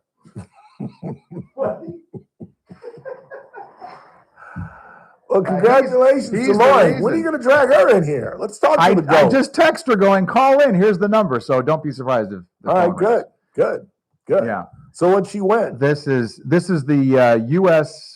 Arabian Horse National Championships in Tulsa, Oklahoma. Wow. It is every October, and it is the best of the best. This is returning champions, multinational champions, regional champions from all over the country that come to this show to compete for a national title. And Ava, who is in that picture, Ava's The horse. and she is 13 years old. And has won a dozen national titles, probably just as many reserve national titles, which means you're the reserve to the champion. You're Right. second in her short competitive career. And that's taking into account that she hasn't been back to nationals since 2021. In September of 22, that beautiful horse had to have emergency colic surgery, which in a horse Really? is where Yeah. you get a blockage in the intestine, which can be fatal. And we had I to, saw it on a MASH episode. Oh, that's with Harry Morgan. That That's was right. his horse. When he And was gone, and Radar was panicked, and Mike Farrell and you know what's funny is that they most put the hose up. most people our age that watch MASH probably go, it's saying the exact same thing right now. Yeah. Oh, I know what colic is. Yeah. Mhm. That's the way I learned it. And then so she had to undergo emergency surgery in September of 22. She was already qualified for nationals in October that year. Obviously, that was gone. Took an entire year, so 23 is out because she had to recuperate. First of all, survive the surgery, then recuperate. I remember in 23, I just saw an old Facebook post where I'm walking her. I had to hand walk her, like 20, 30 minutes a day. Lori would do it in the morning. I would do it in the evening. I mean, months upon months of this, of just slowly bringing her back. And then after all of that, we were ready to go in 24, and then she suffered another type of a health problem with she wasn't moving right, and then there was another issue. So literally, she hasn't been back to nationals since 2021. Do you all keep your horses on your on We the, have on it the on the pond, property, on the yeah. Ponderosa? On the there's no hoss out there. How much property do you have? It's just 2.5 Big acres. TV star. 2.5 acres. Oh, that's it. But Ralph, Just 2.5 I acres. got it before the bubble burst. You know what I got two of? Before the bubble Two burst. bedrooms. That's what I got. You got 2.5 acres. Yeah, but I got two bedrooms. But do you live with your in-laws? You don't have in-laws, number one. So. That's right. Get it straight. But do you? I don't. There are certain sacrifices that a man has to make in order to afford certain things in his life. How many horses do you have? Well, we just have the two right now. There's a third, but I think we've sold that one. How long? Ava's 13. How long do Ava's horses 13. live? Oh, she could. I mean, remember, we treat and care for this family Like member a child. like better than some people care for themselves or other people. Yeah. I mean, she is a professional athlete. We have food, we have supplements, we have all kinds of. It's crazy, Ralph. It's I don't know how you it's do it. insane. I don't know how you do it. Well, it's because I'm never going to retire. That's number one. But yeah, I mean, she hadn't been back there since 21, and in 2021 she was side saddle champion in her class and hunter pleasure. Women still ride side saddle? Oh, it's like one of the popular things, and she just won the. How Ralph, do they do that? on Monday? I mean, I have problem enough riding a horse because I'm not a big horse guy. Okay. 6th grade, Michael. I swear I think it was Bakersfield. I swear to God, I think it was Bakersfield. But my parents take us to this dude ranch, and it's the first time I've been on a horse. Not only does the horse take off, and somebody had to ride and grab the reins and stop the horse, but at one point the damn beast turned around and bit me on the knee, and that's when I was like, I'm out. Because it knows. They turn around. A horse knows. Bit me right on the knee. Mhm. Those big old teeth they have. Oh, I've been bitten by Ava twice. Really? 2 times. Wow. Break skin? No, 'Cause they don't really but have- I they don't still have, have. they don't have like incisors, do they? It's for crushing. It's for Yeah, you know, their their teeth are all like our molars. right. It's basically, All of them. Yeah. They don't have So, incisors though. Yeah, so once on the side, and I still have partial that bruise, and that was probably about 6-7 years ago. And then once she got me, I turned my back on her, and I was not. Both were my fault. Both were my fault. But she got me like right in the middle of the back, and that one knocked me to the ground. That was Really? Oh yeah. Wow. So you're a better She never man than did that I am. again though. Yeah, because I'd be like, you know what? We can make some Alpo real quick, girly. Some Alpo. You know what I'm saying? Don't But call that's Lori. straight. Lori, don't call. You know what I'm saying? Elmer's. Or I was about to say, we get the glue factory right on the phone. Don't be messing with me. I don't know how you do it, man. I really don't. I really, really don't. Well, because happy wife. Exactly. I was about to say. I wasn't gonna pull out the whip, but I was about to say. There's no Okay, whip. now here's the real story. What makes Lori the goat? How come she just is it the horse? Is Now it Lori? remember, she's been showing horses since she was probably 7. Really? She had never won a national title. Now first of all, wait, till when? Till after we got married. I was gonna say, because this has been going on for Oh years. yeah. What are you talking about? Well, when I got into the picture, then we got serious about this and everything. That's Yeah, but dude, that was like 30 years ago. easy. Oh, sorry. Slow down a little bit. Sorry, bro. Slow down. Slow your roll. Sorry. So she hadn't won. I mean, she had been like a national. I mean, if you go national top 10, That's crazy. that is huge. It's crazy. That is an amazing accomplishment why we call considering her the the GOAT. talent you're going against. Yeah. So it was it, and she always would. She said this at the very beginning when I first started, getting into horses and stuff. She's like, it's got to be the right pairing. It's got to be the right pairing, the right rider with the right horse. I mean, she's been on national champions where she comes by and you kind of go, that's a nice horse. That looks good. But when she hits the in gate, and people will come up to you and tell you this, when she hits that in gate and goes in, and Ava, you can just see Ava, she knows when she's in there, and they come through that gate, you can't take your eyes off them. Really? They're that gorgeous. They're that, and people will come up and just be like, that was the most beautiful ride. And you're just like, thank you. But it's true. I mean, in the years that I've been doing this now, you can look around the arena and watch the horses, and some of them, they look technically perfect. You're like, that horse, technically, the way it's moving, that is a fantastic ride, but it's not beautiful. In my youth, I fed horses. I did. Before or after that you got hit on the Hollywood knee? Park, But before or Santa after? Anita. I would give them money. Your money and they'd right into that right. big old That's bazoo. right. And That's right. That's right. Always good to see you. Say so hi. yes, she won open side saddle 2 days ago, and Yeah. this morning she won Hunter Pleasure in her class. She's won 2 national titles. That's pretty cool. Sell her, congratulations. I will. We want to get her on the show real quick. I She's, am out of she's time. probably braiding us. Nick Ragone joins us next. News Talk 96.1 and AM 1180 KERN. With SRN News, I'm Keith Peters in Washington. President Trump says his plan for a swift meeting with Russian leader Vladimir Putin is on hold because he doesn't want it to be a waste of time. It's the latest twist in Trump's stop-and-go effort to resolve the war in Ukraine. The decision to hold off on the meeting in Budapest, Hungary, which Trump had announced last week, was made following a call between Secretary of State Marco Rubio and Russian Foreign Minister Sergei Lavrov. New York City police released images of a woman wanted for questioning after an infant girl with her umbilical cord still attached was abandoned at a busy Midtown Manhattan subway station. Authorities on Tuesday asked for the public's help in identifying the woman who was seen on a 2-second video clip carrying something that's bundled. More details at srnnews.com. News Talk 96.1 and AM 1180 KERN. From the KERN Newsroom, your live and local news update on News Talk 96.1 and AM 1180 KERN. I'm Bill Robbins. A husband and wife have been charged with 12 felony counts relating to child abuse. Matthew and Brittany James were arrested at their home in North Edwards late last week. Investigators say they've identified 3 child abuse victims under the age of 14. The married couple is charged with 3 counts each of torture, assault with a deadly weapon, false imprisonment, and cruelty likely to produce great bodily injury. Matthew James also reportedly teaches at Boron Junior Senior High School.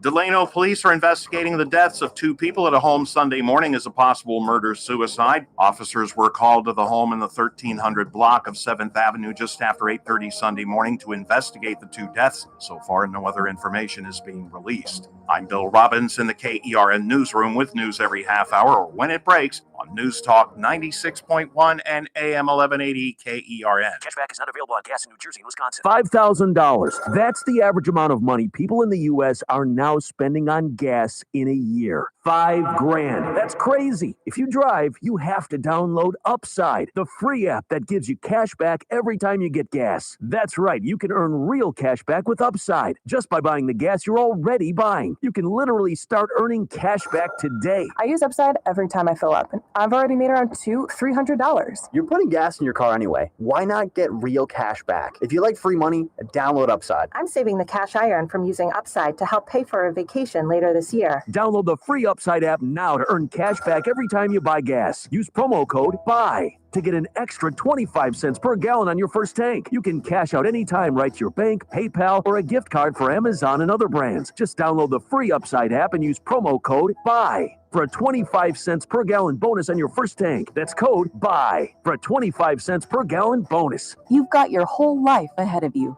so choose a Medicare plan you can count on. And that's what you get with a Medicare Advantage plan from United Healthcare. With more than 45 years' experience serving its members, United Healthcare has plans with low monthly premiums that fit your life today and as your needs change tomorrow. The Medicare annual enrollment period ends December 7th, so go to uhc.com/Medicare today. United Healthcare Medicare plans. It's Medicare coverage California can count on. Start your day right. First Look with Scott Cox, 6 to 9 a.m. On the Wednesday edition of the First Look program, we'll talk a little medicine with our friend Dr. Vip Dev. John Cox from the Californian will join us to administer the news quiz, and we'll back all of that the art, news, traffic, and weather. It's all happening 6 to 9 a.m. right here at News Talk 96 and streaming live on the World Wide Webs at kernradio.com. First Look with Scott Cox, 6 to 9 a.m. News Talk 96.1 and AM 1180 KERN. The Charlie Kirk Show, weekdays at 6 p.m. on News Talk 96.1 and AM 1180 KERN. Now, back to the Ralph Bailey Show. A lovely day. Little Bill Withers on a Tuesday. 26 times he says lovely day. And it is a lovely day.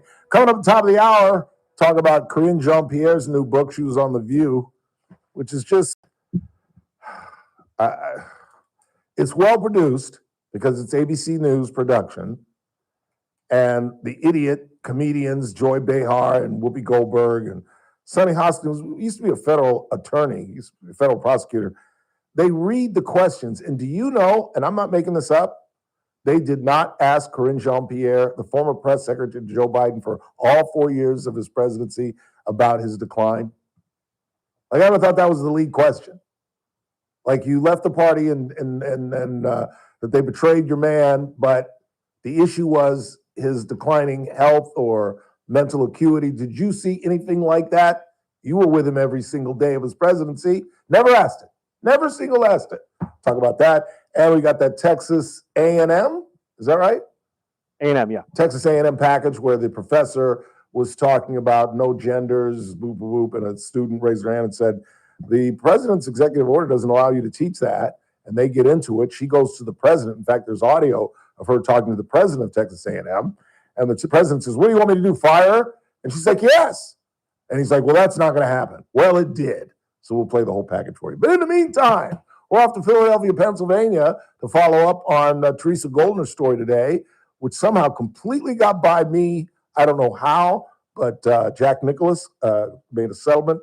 Well, didn't get a settlement, went to trial and won $50 million. Talk a little bit about that. get our next guest's thoughts on the greatest athlete on the planet. It's our good friend Nick Ragone. What's really going on? Hey, Ralph. I didn't know that you were so into lawsuits. I am. We got all kind of lawsuits going on. Well, we have a judge that comes on. We have a former federal magistrate judge, Teresa Goldner, is one of our favorite guests who comes on, and that was her topic of the day. And I just found out about this morning. You've been following this thing, and that's in fact, it was Teresa Goldner. It was our judge that suggested we contact you. She said, I bet Nick Ragone knows about this. Really? Am I somewhat famous? You are, dude. Area? Are you kidding me? You are. I can't believe it. You're extremely well known. I'm humbled and honored. I have been following it. This dates back to. It's really complicated. But Nick was basically sold the rights to his company, right, to a businessman, Howard Milstein, about 6-7 years ago. I think it's design company, other stuff. Basically, his nil, his name, image, likeness. And somewhere along the way, Nicholas then started another company, and Milstein, the first company, sued Jack over business practices, which is, somewhat normal. But I think where this suit came in, and what's interesting is it was a defamation lawsuit from Jack against his old business associates, who, in their filings and in some of the news articles when they originally filed suit against Jack, made it sound like he was going to accept a live deal from the Saudis, and he only turned it down at the last minute because these business people told him not to. And according to the judge and the jury, that was totally defamatory, and so that's why Nicholas was awarded this money. But there's two things to make note here. One is it was in Palm Beach County, which Jack, there's no way, Jack's losing that. He's beloved everywhere, but particularly in Palm Beach. And secondly, to win a defamation suit as a celebrity is really hard. Yeah. It's very rare for a celebrity to win a defamation suit. Yes. And for Jack to win it means there was overwhelming, his lawyers made an overwhelming case that his reputation was hurt. He was defamed. His reputation was hurt. They thought that there was $50 million worth of monetary damages, again, which is really rare for a celebrity win. So it just tells you, A, how beloved I think Jack is, and B, how airtight his case was. That's what I told Teresa, our judge. I can't believe that somebody thought that a jury was going to go against Jack Nicklaus. I just find that ridiculous. Venue, they call it venue shopping. It's a legal term, but like picking the venue is the most important thing in any case, and getting it in, filing it in Palm Beach County is a brilliant move. And I know Jack. I've had the chance to work with him with our former golf tournament. I know his people really well. Jack is one of the most upstanding, honorable, decent human beings on the planet. That's what I said. He's an honorable businessman. I love Jack dearly. I've been even long before I knew him. And so I'm personally happy for him. I think, he takes such great pride in his name, his reputation, in his legacy, and all the money that he's raised for children's hospitals, both in Columbus and in Palm Beach. And so I feel like this vindicates him, and I'm happy for him. Yeah, absolutely. Teresa gave us the two names of the billionaires, Alan somebody, and I'm looking through, because I have the, in fact, she wanted to send you the complaint. I have it in my hand right now. Teresa was going to send you the complaint. I said, well, I think we're going to have him on in like half an hour, so I don't think that's going to work out, but it's... I think Milstein was one of them. I think that's who the other businessman was. Yeah, Alan somebody. And they're it was, if you go back, and I don't want to bore your listeners, but if you Google it, it goes back 6 or 7 years, kind of the where Jack sold basically the intellectual property for his business to them, and then GBI investors. Yeah, exactly. And so it's complicated, but I know Jack probably takes great satisfaction in this because he's such a good man, he's such a good family man, and he's such an honorable person, both on and off the golf course. It reminds me of the time. It's funny. It came up the other day. I don't know why. Somebody was mentioning the concession. Him and Tony Jacklin on the Ryder Cup.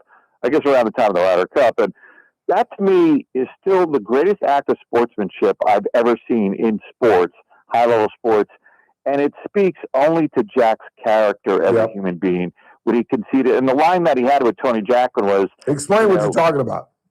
Yeah. So back in 1969 at the Ryder Cup. Back then it was Great Britain and Ireland, and they hadn't won in a million years, and they rarely won. And they actually tied 14-14. The Americans retained the cup.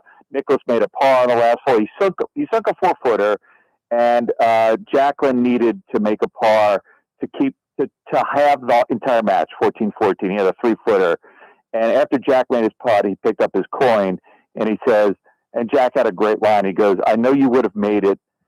I know you wouldn't have missed it, but I wasn't going to give you the chance. And so, I tell you, Jack took heat for that. People don't remember. At the time, he took heat from that, from the media and others, like, why didn't you make him putt it out? And, you should have made him putt it out, and you could have won it.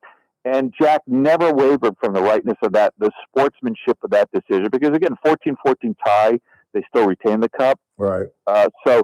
And, now it's celebrated. Obviously, there's a golf course named The Concession that the two of them designed, which is a great course in Florida. And if you ever needed to know anything about Jack Nicklaus, the man, I think that says it all. Because at that level, with the stakes that high, it's very easy to do everything you can to win. And instead, he said sportsmanship's more important. Yeah. Didn't he and Gary Player do something similar during the President's Cup?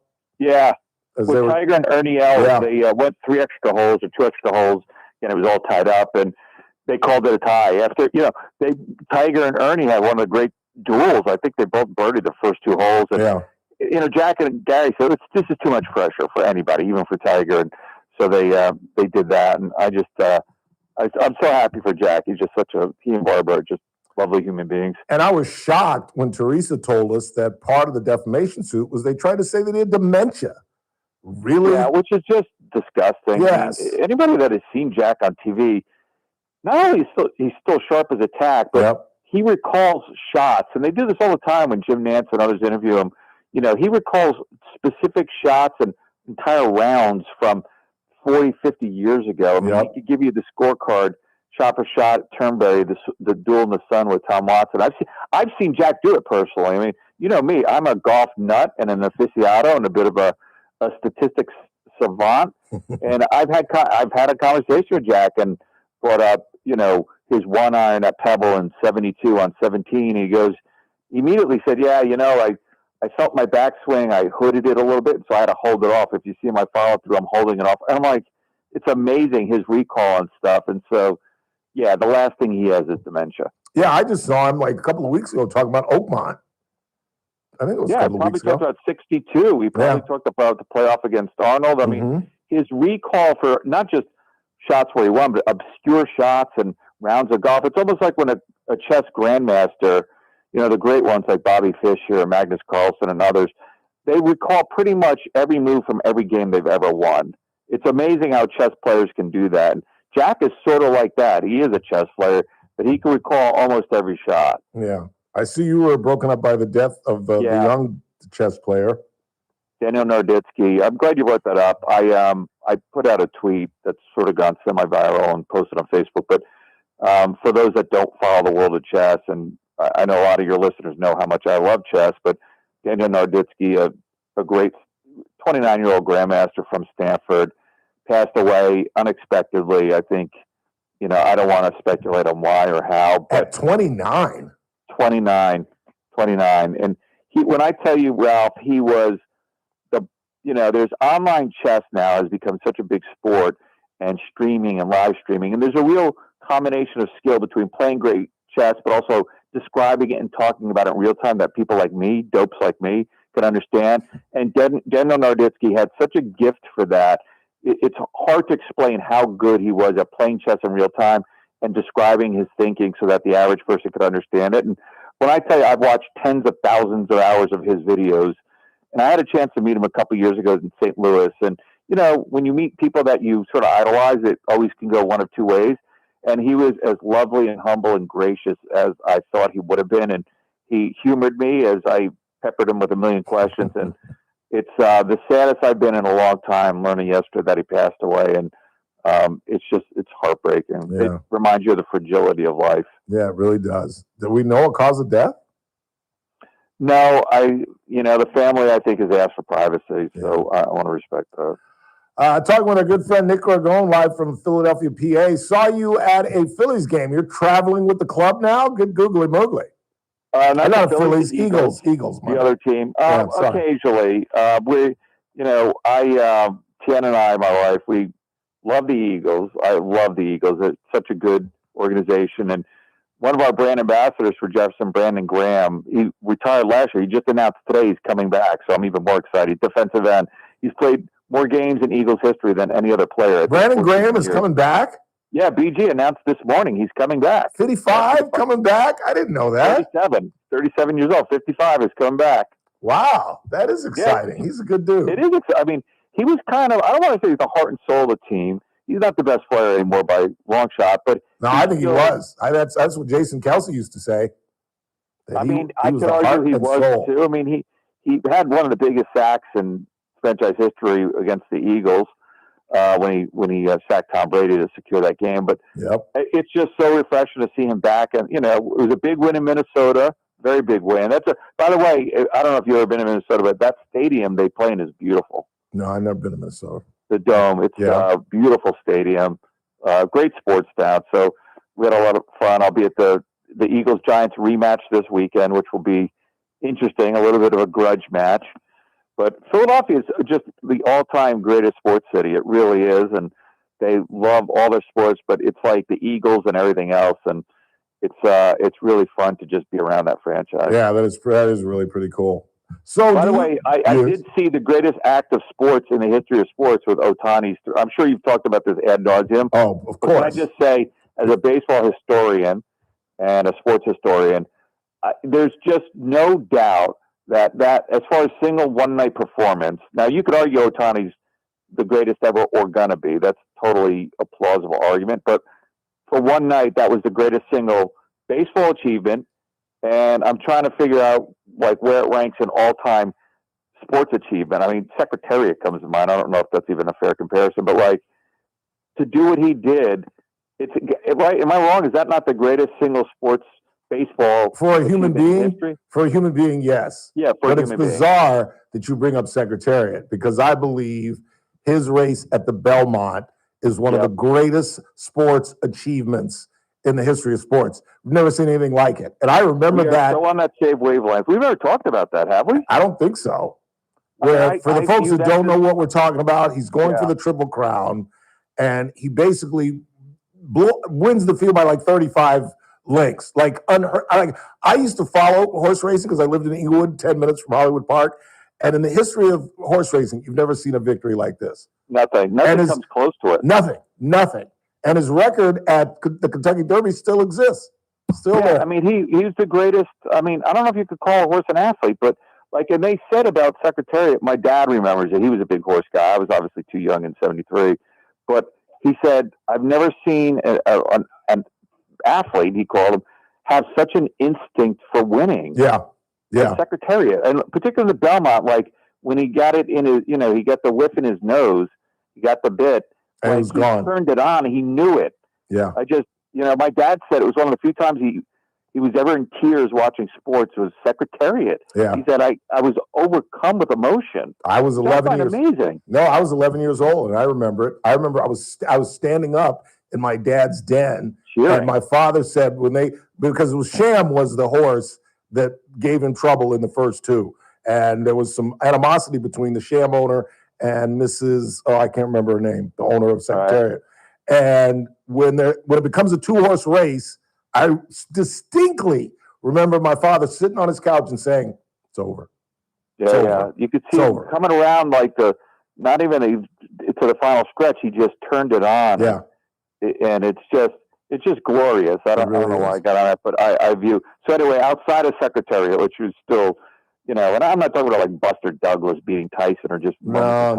But for just sheer otherworldly, we've never seen this before and probably never will again. No. I mean, I always thought of Reggie's 3 home runs this October, and I do remember that. I'm sure I you remember too. But distinctly. That to me was the pinnacle of big moment, big stage. Yeah. Guy that just brought it. And for him to do that and then pitch as well as he did, it's just staggering. It was like watching Little League. It really was. Yeah, it was. Yeah, where the pitcher the best player pitches and yeah, hits.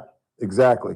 And the fact that he hit a moonshot, I don't know if it's still going, that ball, but they weren't just he didn't hit a Derek Jeter opposite field home run that scraped over the fence. No, it left the ballpark. Yeah, I mean he hit a moonshot like that. Yeah. Probably 500 feet. I mean, he hit a Mickey Mantle home run. He hit Reggie's 3. and he looked like Oral Hershiser. Like, I don't know what else could the guy do. Can you name all the players that have hit it out of Dodger Stadium? No, I have no idea. I'll give you the clues I gave Burdick yesterday. One of them is still in the National League West. I wouldn't even know who that is, but who are the other old time? Fernando Tatis did it. Fernando Tatis Jr. Former Dodger, a former Dodger Hall of Famer did it. Who's former Dodger? Who's better known for playing in your city in New York? Wouldn't be Winfield. Former Dodger who ended his career in New York. Oh man, this is. I mean, I have to get this. This is. I love it. I love it. Absolutely. I love it. Is this from the 70s or 80s? More like 90s and early 21st century. You're overthinking it, Nick. Trust me. Yeah, you are. Former Dodger who went to the Mets. Not Strawberry. No. Former Dodger who went to the Mets.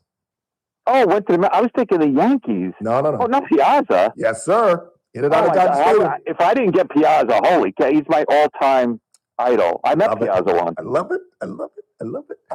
Piazza. By the way, wait. Let me just say about Piazza. Yeah. I still argue greatest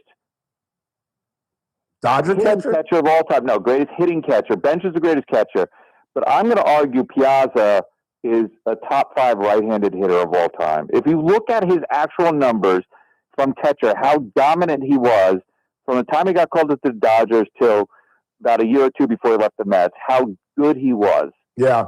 I'll give you greatest hitting catcher. I don't know about top 5 right-handed batters. I don't know about all that now. I mean, all right. Look, maybe not. I might be embellishing. Maybe top 10. But definitely best hitting catcher. Best hitting catcher. I mean, and I think bench is. So when you look at the all-time greats by position, you could debate a lot of them. The one position you can't debate is bench. You can't debate that. There's zero debate. Have you ever? And if you look at his early offensive numbers, he won 2 MVPs. He led the league in home runs a few times as a catcher. In addition, to be the greatest, hands down, defensive catcher of all time. Like, I would argue Gehrig at first, but you could argue a lot of guys there. There's almost every position. There's some really good arguments. There's no argument at catcher. I agree. Who is the longtime umpire? He was a big fat guy. I forget his name. He was telling a great Johnny Bench story. Doug Harvey? No, he's a big fat guy. Joe something? Joe West. Joe West. Joe West tells a story. He said, I'm doing second base.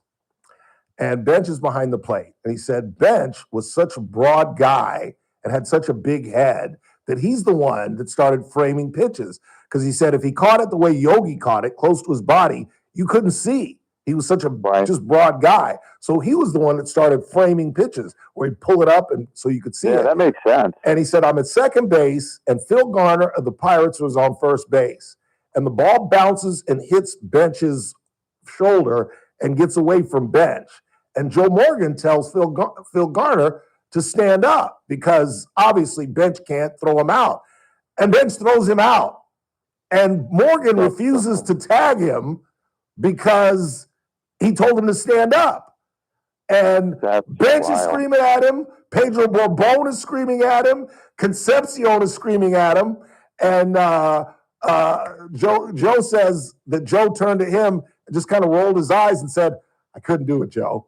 And he just thought it was so funny because they were the only two that knew why Morgan wouldn't tag him, because he pulled his hands and told him to hold up because he didn't think it would be possible for Bench to throw him out. And he did. That's I got a great Bench story. So, I know Ozzie well from my St. Louis days, and Ozzie does a little dinner, Ozzie and Friends, and he brings in different people, and he does a Q&A, and he had Bench a couple of years ago, and Bench had some amazing stories, but he told one about Lou Brock of St. Louis, obviously, hero, and he said his rookie year, he threw Brock out at second base, and as Bench described it, by a mile. Now, I don't know, but he threw him out from his knee. In fact, he said he threw him out 3 times that game. It's the only game in his career he threw him out. That Brock got thrown out 3 times, once at third. And after the game, Brock goes into the Reds locker room, which is unheard of, and finds him and goes, "Hey, rookie, don't ever make me look that bad again." And he was serious about it. And I grew up hating him because, as Chris Burdick won't believe, the Cincinnati Reds were in the National League West, and they were Dodger killers throughout the 70s. When was that? When did they in the move 70s? to the... Not until like the mid-late 80s. No, that can't be. Dude, you want to hear what the National League West looked like when I was growing up? It had to be the Padres. No, it was the Padres, the Dodgers, the Giants, the Reds, the Astros, and the Atlanta Braves. Right. You're right. The Atlanta Braves were in the National League West. You're right. I remember and then that. I always ask my dad, how is that possible? They were in the West till 93. That makes sense. Chris said they were all in the West till 93.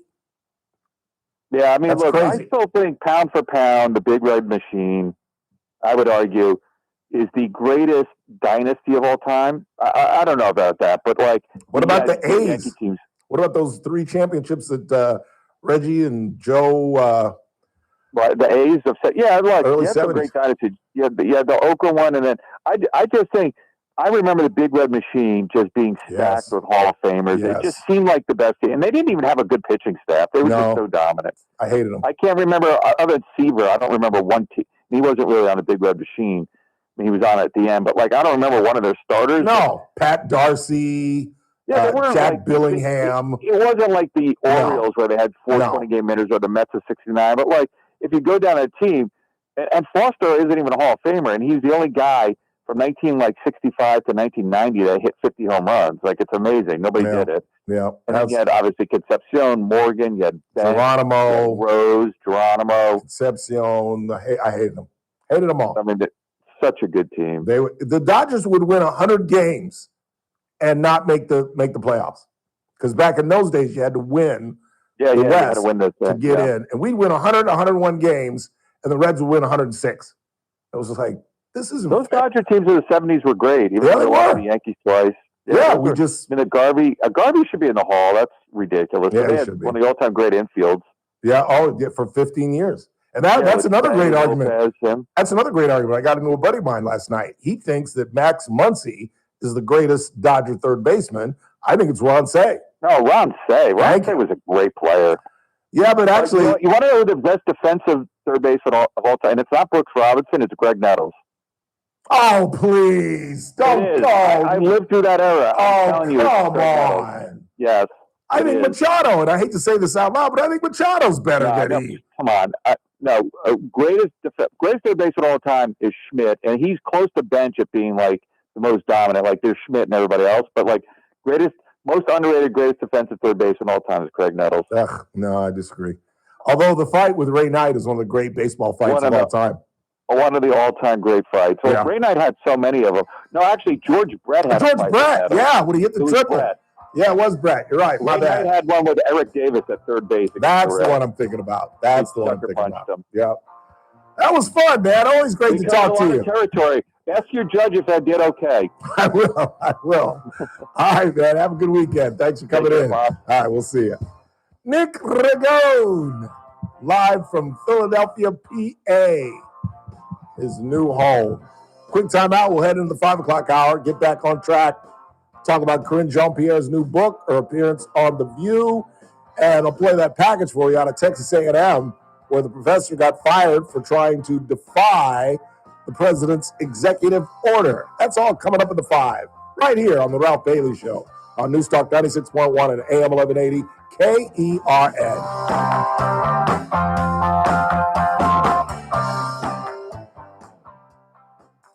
This is AM 1180 KERN. Green Acres. This is 96.1 FM. Bakersfield. Online at KERNradio.com.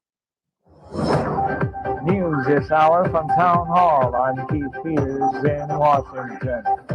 President Trump has put on hold his planned meeting with Russian leader Vladimir Putin. In an interview with reporters, President Trump suggests that decisions about the postponed meeting with President Putin would be made in the coming days. Why did you think that a Budapest summit might be wasted time? Well, I didn't say anything. I didn't say it would. And, you never know what's going to happen. But a lot of things are happening on that front, on the war front with Ukraine and Russia. And we'll be notifying you over the next 2 days as to what we're doing. The decision to hold off on the meeting in Budapest, Hungary, which Trump had announced last week, was made following a call between Secretary of State Marco Rubio and Russian Foreign Minister Sergei Lavrov.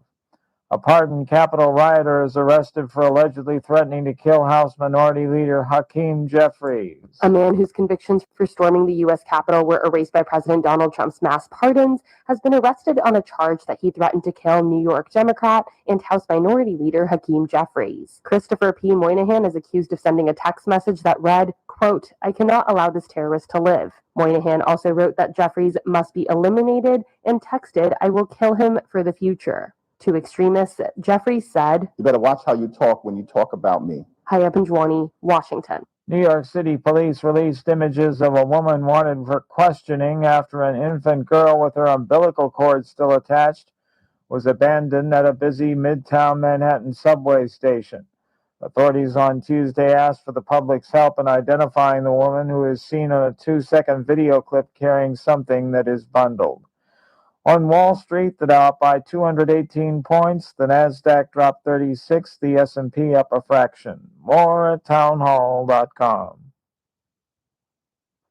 We all hear the radio ads about the IRS. They tell you to be afraid, to be scared, and they try to frighten you into calling. I'm not here to do that. Tax Relief Advocates is different. TRA is here to tell you that if you owe money to the IRS, whether it's $5,000, $50,000, or $500,000, we have a solution. It doesn't matter if you're sitting in your car, at work, or with your kids. No matter where you are, call now. 800-575-6745. Don't lose hope. TRA can eliminate or reduce what you owe to the IRS. Generous programs are now available that can give you a fresh start. Our passion is taxes and helping individuals fix their IRS problems. We have over 1,000 5-star reviews on Google and an A+ with the Better Business Bureau. You don't need to be afraid of the IRS any longer. End your tax nightmare today by visiting us online at TRA.com or call 800-575-6745. That's 800-575-6745. Tax Relief Advocates. Real solutions for real people. From the KERN Newsroom, your live and local news update on News Talk 96.1 and AM 1180 KERN. I'm Bill Robbins. A man has been hospitalized in Ridgecrest after being shot. A 45-year-old man from Bakersfield has been arrested for the crime. At around 3 o'clock Tuesday afternoon last week, officers were called to the 100 block of West Reeves Avenue following a report of shots fired. Officers say that the victim's friend took him to the hospital. When they spoke to the victim, they found out that he'd suffered major but non-life-threatening injuries. The suspect, Felipe Hernandez of Bakersfield, was tracked down and arrested. Deputies are on the lookout for a domestic violence suspect after they say he escaped with an armed friend. Kern County Sheriff's deputies answered a domestic violence call in the 2300 block of Center Street in Bakersfield. Investigators say the suspect fled in a car with his friend, who allegedly fired several gunshots while driving away. Fortunately, no one was hurt. Deputies later served search warrants on the 8300 block of Brundage Lane. The suspect, however, was not found. The investigation is ongoing.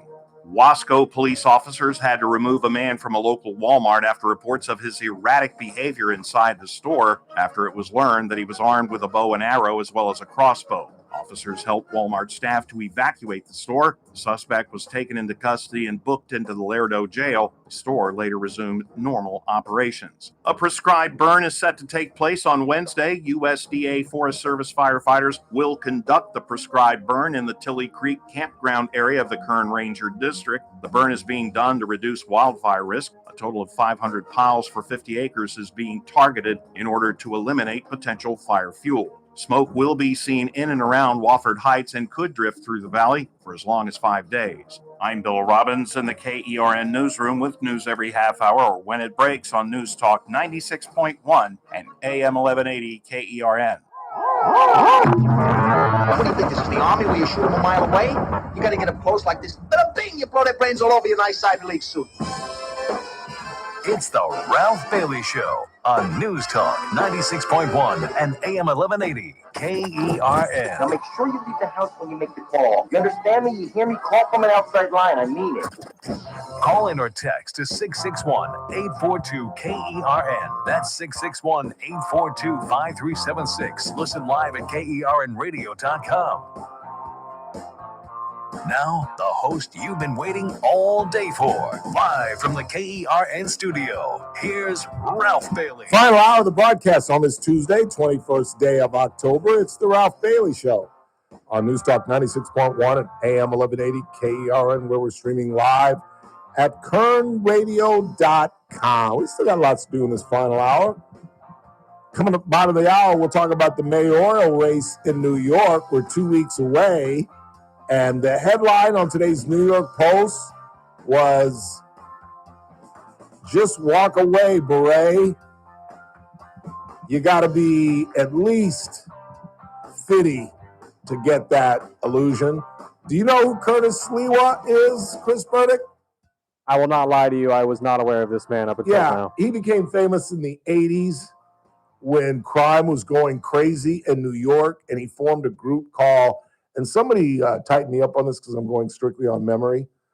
I think they were called the Guardian Angels, and they all wore berets.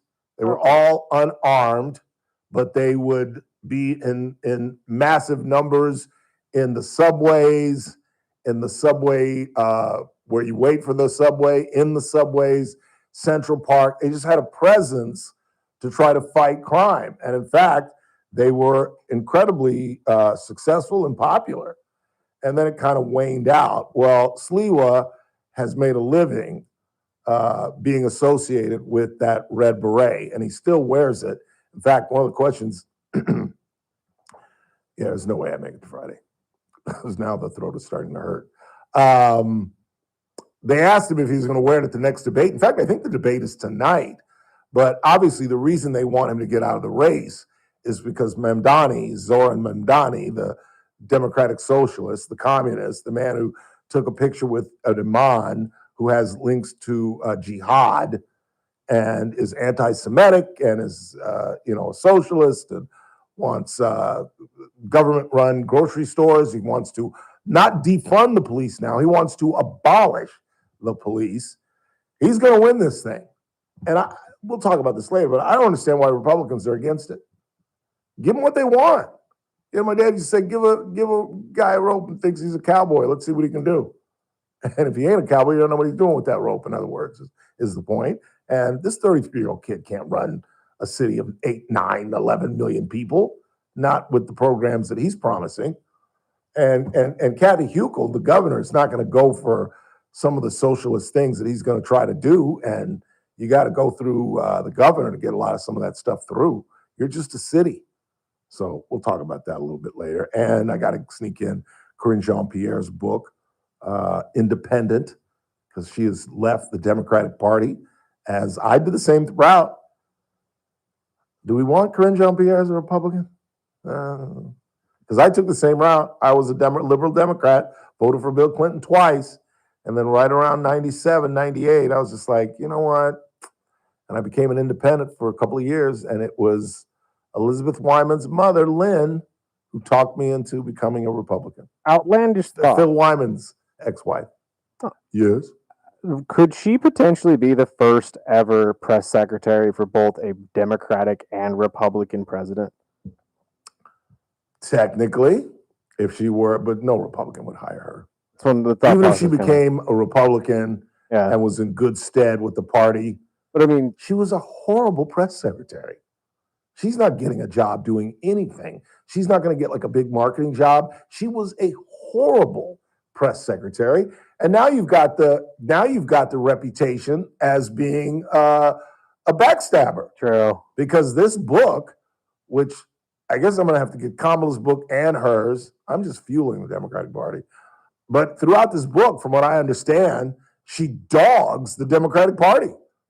The big statement that she made is, I can't stand being in this party anymore. And she blames, and that was the one difficult question she was asked on The View this morning by Alyssa Farrah Griffith, which is as close to a Republican as you're going to get on that show. And she's technically a Republican, but she knows where her butter's bread, where her bread's buttered. And so she, they didn't, can you imagine having on Karine Jean-Pierre, not asking her about the Biden demise? I mean, why have her on? That's really all we want to know. What did you see? Why did you not say anything? But they asked her about Caroline Levitt and what she plans to do and just all these big softballs. It was remarkable. It was remarkable. But yeah, I think if she became a good Republican and was in good stead, there's no president. No, I don't think she'd get another job as a press secretary. She was awful.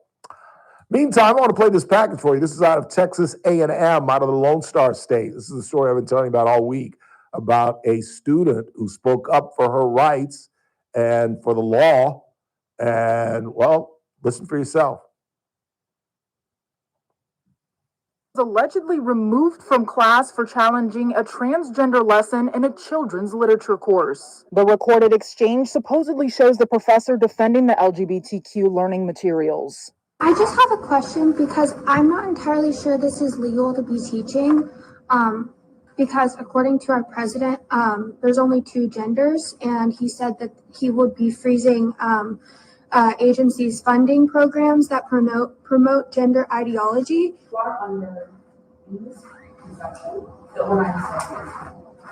Your gender is not illegal. According to President Trump's executive order, if you want me to read the paragraph in the order itself.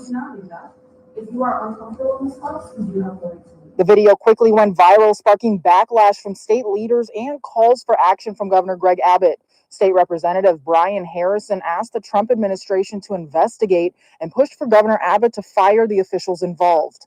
On social media, Harrison posted the alleged materials from the professor's children's literature course, including one featuring the gender unicorn and topics like gender identity, attraction, and queer theory. He also released an audio of an alleged conversation between Texas A&M President Mark Welsh and the student. Tell me what exactly you want changed. I mean, you're trying to pick a fight here. What do you want? I'm not trying to pick a fight. No, sir, I'm not. I'm trying to... Tell me what you're looking for. What do you expect us to do? Fire her? Yes, absolutely, because it goes against... Okay, well, that's not happening. The student cited President Donald Trump's executive order signed earlier this year defining gender as male and female and banning federal funds promoting gender identity. Since the incident, the university president released a statement saying in part, quote, "This summer, a children's literature course contained content that did not align with any reasonable expectation of standard curriculum for the course. After the issue was raised, college and department leadership worked with students to offer alternative opportunities for students to complete the course and make changes to ensure this course content does not continue in future semesters." Welsh also said the university has demoted 2 administrators for approving courses with misleading descriptions, but not everyone agrees. The organization PEN America is calling the firing a blow to academic freedom, warning it reflects growing political pressure that's turning universities into tools of authoritarianism. Isn't that incredible? Because the Republican Party is now in power and we want it taught that there are 2 sexes and it's based on your chromosomes, XX and XY. Scientifically, there is no other choice. And sooner or later, I'm going to play the audio of Katie Porter discussing this with Piers Morgan on the Bill Maher show, where she's talking about going after Riley Gaines, and she's saying, well, it's up to interpretation and the science doesn't matter. What? The biology, the science doesn't matter?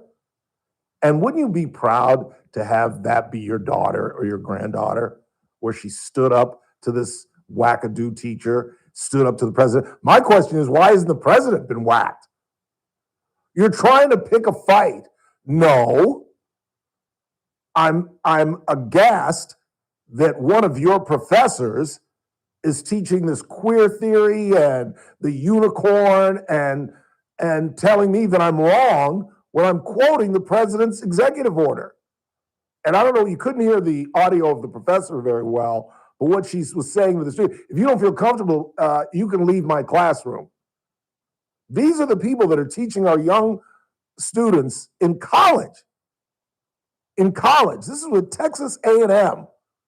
This is startling. And that the president had her back. Oh, what are you trying to pick a fight? What do you expect me to do? Fire her? Yes. Well, that ain't happening. Well, it did.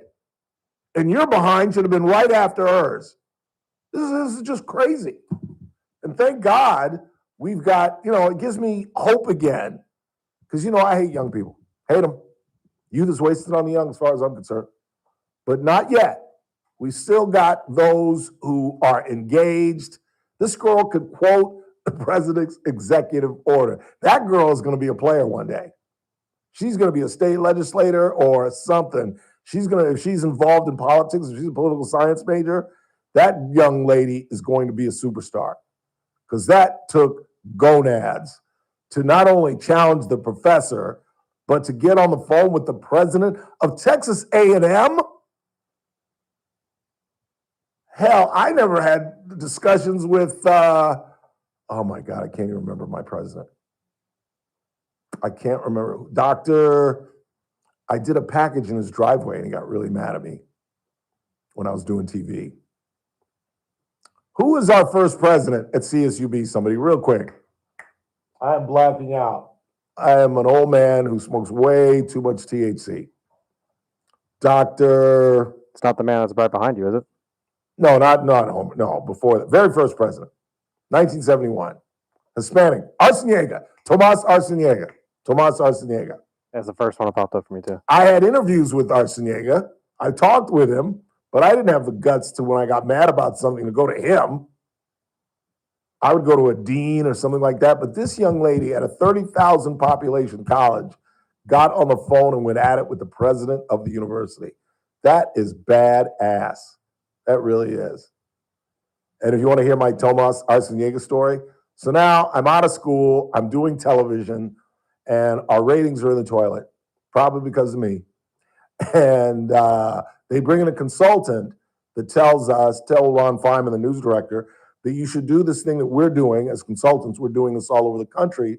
It's called You Paid For It, where you get your two best reporters, and all they work on are these week-long packages that appear on Fridays. And it was fun, but it wasn't rewarding because you were working on one thing for 5 days as opposed to doing a story every night and being on television every night. And I've told you about the one I did up in Tehachapi where I highlighted what some of the prisoners get.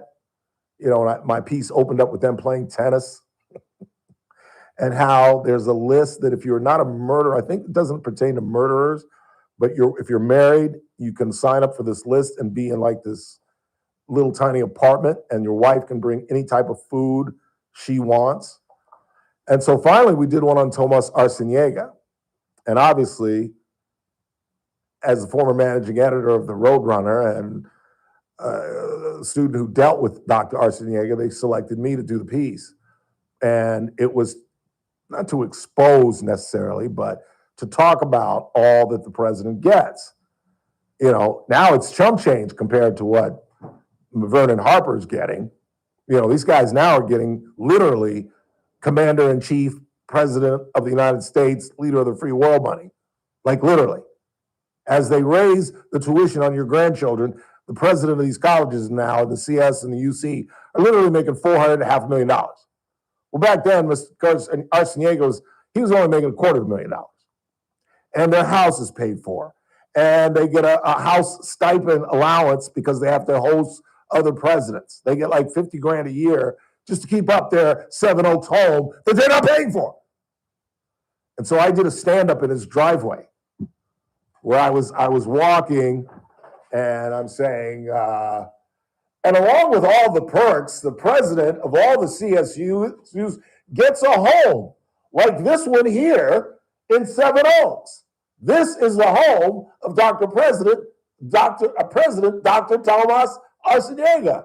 And a guy pulled out, and you see this big palatial pad at Seven Oaks. Well, when that hit the air, and that I was actually on his property, Dr. Arciniega was not happy with Ralph Bailey, to say the least. Not anything illegal about that, though. He caught that I was in his driveway? It's not illegal. Why not? Isn't that his property? Doesn't matter. It's still, you were shooting from a public space. Therefore, it is not illegal. I'm not sure about that. No, it's true. Now, if you're on the sidewalk, you can shoot whatever you can see. Yes, exactly. But you can't go on somebody's property. Which you were not technically on the property, were you? I was on the driveway. You're actually in the driveway. In the driveway. Oh, then yeah. Yes. No, okay. My Yes. fault. Tommy was on the I thought you were sidewalk. shooting it from like street side. No. This is his home. From No, his shot Tommy- of the driveway. Tommy was on the sidewalk, and I come walking down. He tightens up on me as I'm walking down the driveway. And then as I turn to show the house, he pulls back because we didn't want to see the house. We didn't want to see the house until I said it. And I'm walking, and Tommy's tightening up on me as I'm walking down the driveway. And I'm like, and the CSU presidents, along with the travel stipend, the car, the gas, the computer, they also get a home they don't pay for, like this one here, where Dr. Tomas Arciniega lives. And he didn't call to talk to Ron Feynman, our news director. He didn't call to talk to Mike Trahey, the assistant news director. He asked for Ralph Bailey Jr. And I'm like, this is Ralph. Ralph, this is Dr. Arciniega. Yes, sir. How are you? I haven't talked to you in a long time. No, but you've been to my house, haven't you? Well, yeah, we did a little stand-up in your driveway. Ralph, don't ever come on my property again. Do you understand me? Yes, sir. What'd you think of the piece? Click. Hello? Hello? Dr. Arciniega? Yeah, never talk to me again. It's a great piece, though. It's a great piece. It really was. Those are fun. You paid for it. Where basically you're exposing government waste. We did about 8. Me and Heather Trees were the ones that were selected. And we did about 7 or 8 of them, and then we dumped it. Because it didn't move the needle. And it was a waste of manpower. We only had like 8 reporters, and you got 2 reporters doing 1 story a week. Just wasn't tenable. Quick time out. We're coming back.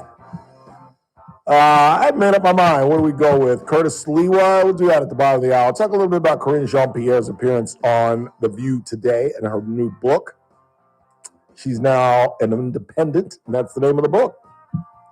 As we're just getting over the Blame Game book put out by Kamala Harris. You're listening to The Ralph Bailey Show on Newstalk 96.1 AM 1180 KERN. We're streaming live at kernradio.com.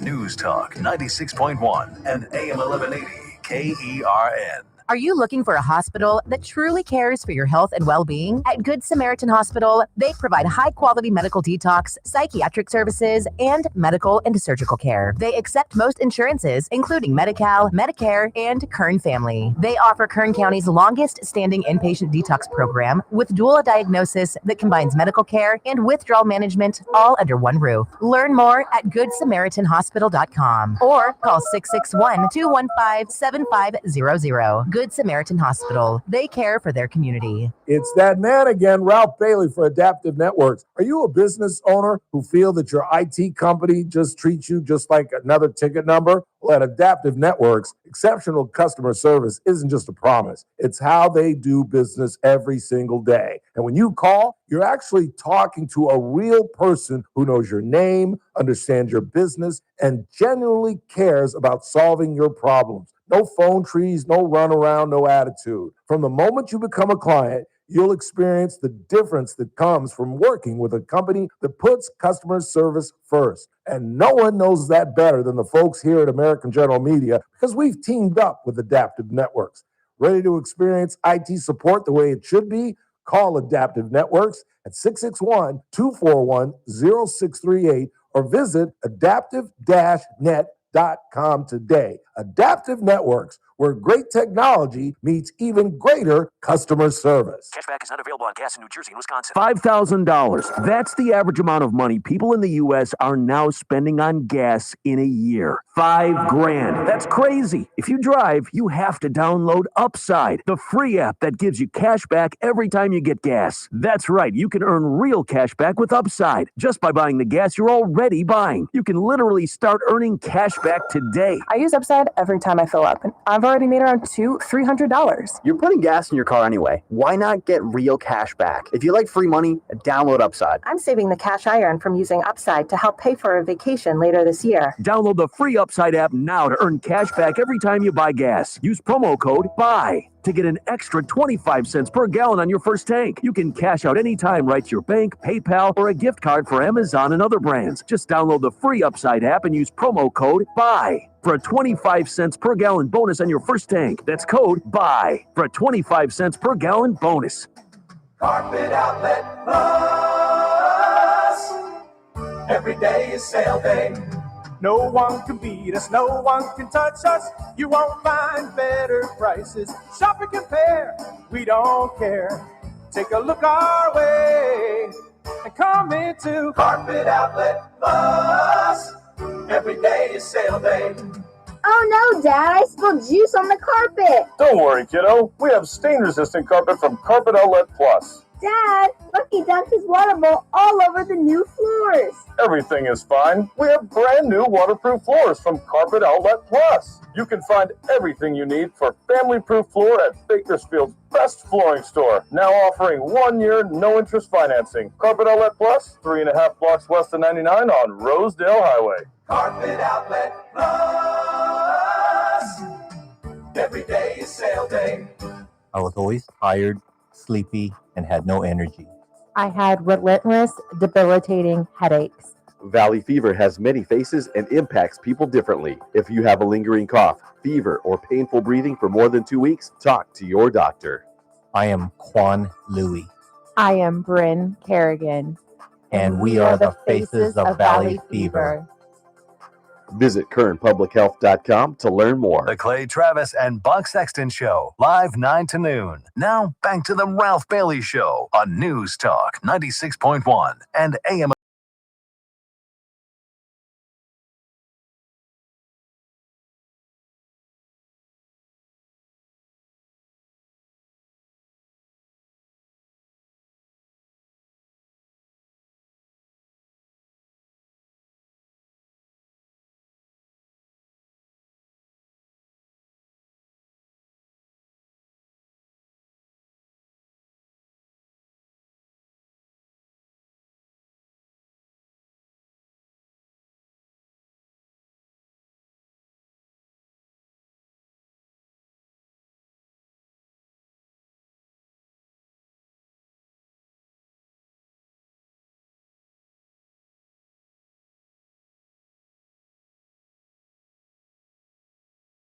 You can get fired for violating a presidential executive order. Just wait till the shoe is on the other foot, and we'll see if they agree when it happens to them. What do you mean to them? So you think it's a good idea to teach your grandchildren and children that there's more options between being a male and a female? Really? You think that's a good idea?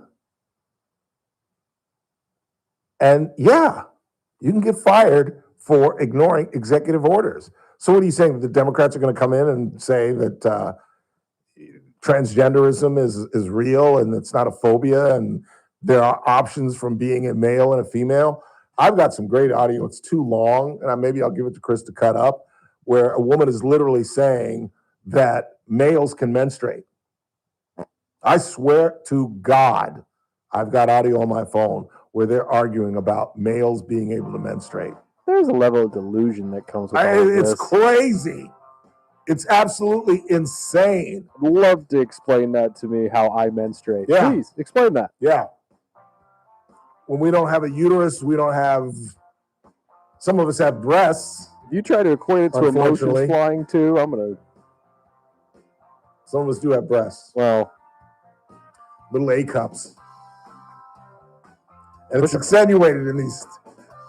You really think I'm going to do some push-ups? I'm just throwing that out there. I started the dumbbells for like 8 days. I can't do it. I did 8 days of dumbbells.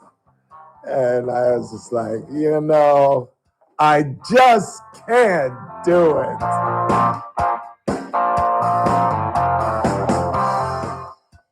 News Talk 96.1 and AM 1180 KERN. With SRN News, I'm Keith Peters in Washington. President Trump's attempts to deploy the military in Democratic-led cities over the objections of mayors and governors has brought a head-spinning array of court challenges and overlapping rulings. As the U.S. Supreme Court ponders whether to clear the way for the National Guard in Chicago, a federal appeals court is hearing arguments in California Governor Gavin Newsom's challenge to the deployment of troops in Los Angeles. Guard troops could also soon be on the ground in Portland, Oregon, pending legal developments there. Democrats have rallied against a proposed U.S. House map by North Carolina Republicans in Raleigh. The new map seeks to stop the re-election of Democratic Congressman Don Davis by redrawing the 2 congressional districts. More details at srnnews.com. News Talk 96.1 and AM 1180 KERN. From the KERN Newsroom, your live and local news update on News Talk 96.1 and AM 1180 KERN. I'm Bill Robbins. Deputies are on the lookout for a domestic violence suspect after they say he escaped with an armed friend. Kern County Sheriff's deputies answered a domestic violence call in the 2300 block of Center Street in Bakersfield. Investigators say the suspect fled in a car with his friend, who allegedly fired several gunshots while driving away. Fortunately, no one was hurt. The suspect has not been found. The investigation is ongoing. Wasco police officers had to remove a man from a local Walmart after reports of his erratic behavior inside the store after it was learned that he was armed with a bow and arrow as well as a crossbow. Officers helped Walmart staff to evacuate the store. The suspect was taken into custody and booked into the Laredo jail. I'm Bill Robbins in the KERN newsroom with news every half hour or when it breaks on News Talk 96.1 and AM 1180 KERN. Meet Paul Sheldon's client, Norma Diaz, owner of La Rosa Fruit Bars and Ice Cream. Hi, I'm Norma Diaz from La Rosa Fruit Bars and Ice Cream, and I'm a client and friend of Paul Sheldon. I've known Paul for many, many years, and my parents happened to be his first clients. So, of course, I called Paul and immediately felt this peace come over me, knowing that I didn't have to freak out about making a big decision. His knowledge about Medicare and your health insurance needs are beyond compare, and I was taken care of immediately by his wonderful staff. He knew everything that I needed and what I wouldn't need, so I was pretty much in and out of there in record time. If you're getting to that age or you're going to be needing to know about Medicare, then he's the one to call. He will totally help you out and get you pointed in the right direction. You're going to leave there feeling a great accomplishment and no concerns, and even if you have questions later, his staff can help you out. Those feelings are just priceless to me. So call Paul. You'll be glad you did. When Medicare matters, our team has the answers. Team Paul Sheldon. 398-2298. Attention, Medicare beneficiaries here in Kern County. If you are eligible for Medicare and looking for a doctor who listens and cares about you with minimal wait times and prompt referral authorizations, it's time you learned about QualCare IPA. QualCare IPA contracts with most Medicare Advantage health plans and provides you with access to a large network of outstanding doctors and quality hospitals right here in Kern County. Medicare Advantage health plans go beyond original Medicare benefits coverage, and understanding these coverage differences may be confusing. Call us today at 661-554-4544 and let us help you understand your healthcare options for 2025. Call today, 661-554-4544. That's 661-554-4544. Get the information you need and the coverage you deserve. For accommodations of persons with special needs at meetings, call 661-554-4544, TTY 711. It's the JR Show. Well, the dominoes have begun to fall. Just got word that Stan Ellis, who took over the assembly seat in the state for Vince Fong, will not run for re-election. About 20 minutes later, announcing David Couch for assembly. That's right, the dominoes will tumble. Now, who's going to announce to take Supervisor Couch's seat? We shall see. The JR Show, weekdays at 2 p.m. You're listening to The Ralph Bailey Show. Catch me weekday morning 6 to 9 a.m. on First Look with Scott Cox, News Talk 96.1 and AM 1180.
I want to know what I'm on?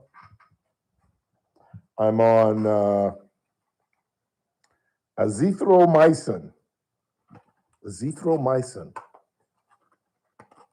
Full course of antibiotic therapy. Thank you, Emil Guthrie. I make fun of the audience because we have a lot of liberal Democrats in the audience, which means they're pretty stupid. No, I'm kidding. My mother is a liberal Democrat. Relax. Everybody, in fact, everybody that looks like me is liberal Democrats in my family. All the Baileys are liberal Democrats, except for my uncle. Uncle in Maryland. Oh God, why am I hate my memory. Not my Uncle Lucius. My Uncle Arthur. That's not his name. I can't remember my uncle's name. God, that is pathetic. Anyway, I did not know, but we do have a brilliant audience because somebody said that Susan Wiles, the chief of staff, because we were talking about Pat Summerall earlier in the broadcast, that's her father. And I called BS and I looked it up. It is. Susie Wiles' dad was Pat Summerall. She is the chief of staff to the president of the United States. She started working for Jack Kemp as a young gal. Do you know who Jack Kemp is, Chris Burdick? Or his young son? At Kemp? No. Sean Kemp. That was pretty good, considering that Jack Kemp was an extremely white man from Buffalo. Yeah, that's true. And Matt Kemp is an extremely black man from, I believe, Georgia. But no, Jack Kemp was a great quarterback for the Buffalo Bills. And his son played for the Rams. I can't remember. What was his son's name, y'all? Played for the Rams in the 90s. Played for John Robinson, Eric Dickerson, those Rams. Jeff? Was it Jeff Kemp? I see. Oh, I'm sorry. No, Jeff Kemp looks like he played for the Seahawks. No, this guy his son played for the Rams. There's also a Jimmy Kemp. No, I don't think that was it either. Let me hang on. It must have been Jack then, because if it's Hey Jack, Siri, who was Jack Kemp's son? I'm sorry, Jeff Kemp. It must have been Jeff. Yeah, Jeff and Jimmy. So it had to be Jeff. Yeah, he was okay. His dad was a badass. In fact, I've told you the argument that I got into with his dad on local television. It's like the middle of the morning and all the reporters are gone. And I don't know why I was still in the newsroom. Jack Kemp was running for vice president along with Robert Dole, the senator from Kansas, great man, but a horrible presidential candidate. I think that must have been, had to be 96, right? Because I was in college in 92. So it had to be 96 against Clinton. Bob Dole, Jack Kemp versus Clinton and Gore. And Trahi comes running into the newsroom and says, "You want to interview Jack Kemp?" And I'm like, "Is he in town?" He goes, "No, he's doing satellite interviews and the anchors don't come in until 2:30 and all the reporters are out in the field. You want to do it?" And I said, "What do you think?" Of course I want to do it. And I knew a lot about Jack Kemp because he was not, remember, 1996, I'm a liberal Democrat. And the reason I like Jack Kemp as a Republican, because he wasn't a typical Republican, he was the one that started enterprise zones in black communities. And he was one of the few Republicans that was pro-affirmative action. And remember, whether you like it or not, or whether this drops my stock with you personally, I'm a product of affirmative action. There's no question about that. And so when Kemp got on the ticket with Bob Dole, he dropped all those, what was considered then liberal ideas. They'd be considered moderate ideas in the 21st century. And I asked him why he changed his mind. Simply because you're on the ticket? And he said, "I didn't change my mind." And I had a quote from him about enterprise zones and his affirmative action. And we kind of went at it. And I said, at the end of the interview, I said, "Thank you very much." And it was taped. And, they sit in a room and they talk to numerous affiliates. And at the end of the interview, there's like a 15-second interaction between the interviewer and the interviewee. And I was scared to death. I was just like, oh my God, I just got in a fight with Jack Kemp. I just got in a fight with could be the next vice president of the United States. And I think Trahi came into the studio, and I said to Mr. Kemp, thank you very much, Congressman. Really appreciate you taking the time. And he said, you're a smart young man. You know a lot about me, don't you? I said, yes, sir. All the way back to Buffalo in your championship years with the Bills. And he just kind of smiled and said, thanks for the interview. And I was like, oh, thank you, Jesus. And Trahi was like, dude, that was outstanding. And I was like, yeah, it was, wasn't it? That was kind of cool. But I mean, we got into it though, where, you know me, I completely forgot who I was talking to and where I was. And I was like, that's not what you said. That's not what you said. In fact, sir, I have a direct quote from you where you said in 1994, blah, blah, blah, blah, blah, blah, blah, blah, blah, blah. And he said, well, that's completely taken out of context, Ralph. What I was talking about was, and it was a great interview. And of course, they got slaughtered because Bob Dole. I used to do a really good Bob Dole. Bob Dole got injured in war and he couldn't open his hand, so he would keep a pen in his hand to make it look like normal, I guess. Y'all remember that? And I can't do it anymore. I can't because I can't even hear his voice. Bob Dole doesn't believe. He always talked to like Mike Tyson or Ricky Anderson. Bob Dole. He always talked about himself in the third person. Bob Dole is not the kind of man that doesn't do those kind of things. Bob Dole is the kind of man that delivers. I can't do it. I used to do a really good Bob Dole. I used to do a good Charles Barkley. I used to do a good. I still do a good Satchmo because you can always go low and the skies are blue, skies are gray. Come on, that's not bad. That's not bad. 812-5376, 812-KER. What do you got? Hey, Ralph, who's on your Mount Rushmore of music? Ooh, dude, I'm so crazy all over the place. But I think I would have to start with Mr. Sinatra.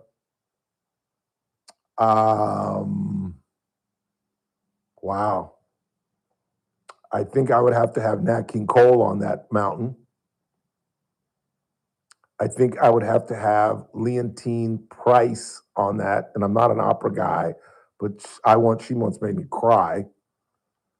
And I think I would have to have Ella Fitzgerald on that list. But, you know, that's giving me 30 seconds notice, but because I've left a lot of good people off that. Ooh, see, I got to get Tony Bennett on there somewhere. I'd have to think about that. But I think the two that I would keep on there would be Ella and Frank. But I might take Nat King Cole off, add Tony Bennett, and I don't know. I wouldn't go for anybody modern because I was thinking maybe Anita Baker. But no. I don't know. That's tough. That is tough. Because I'm all over the place, musically speaking. I mean, I could even throw Hank Williams Sr. on that list. I thought he was a genius. I have a weird love for Hank Williams Sr. I think they should redo the movie they did on it. It's a tragic story. He died. He was not even Chris's age when he died.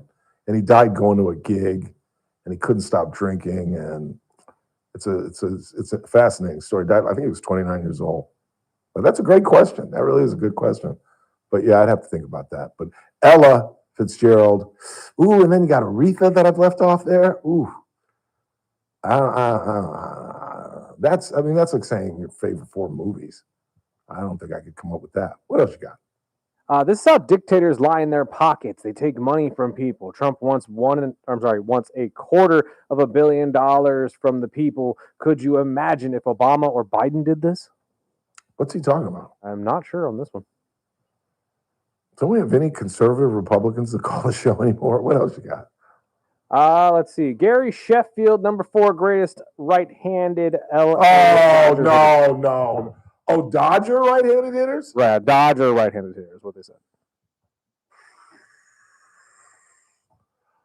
Well, I think Eric Karros has got to go on there because he is the greatest LA Dodger home run hitter. I think you've got to put Duke Snider on that list. I think you got to put Roy Campanella on that list. And I think you got to put I think you got to put Garvey on that list. I mean, Sheffield was kind of he didn't have the longevity that Garvey or Campanella would have had he had not been in that automobile accident. And Duke Snyder is one of the greatest Dodger hitters ever, right-hand hitters ever. And who else did I say? And Piazza. I forgot about Piazza. Although his career was short, but what was his for? Who did he say? They didn't give us a 4. What did he say though? He said Sheffield. Yeah, no, Sheffield, no. First of all, too short to stay with the Dodgers. Because I always think of him as like a Yankee or a Florida Marlin. Did he play for the Florida Marlins? I think for a short minute, yeah. And then he played for the Yankees or the Mets.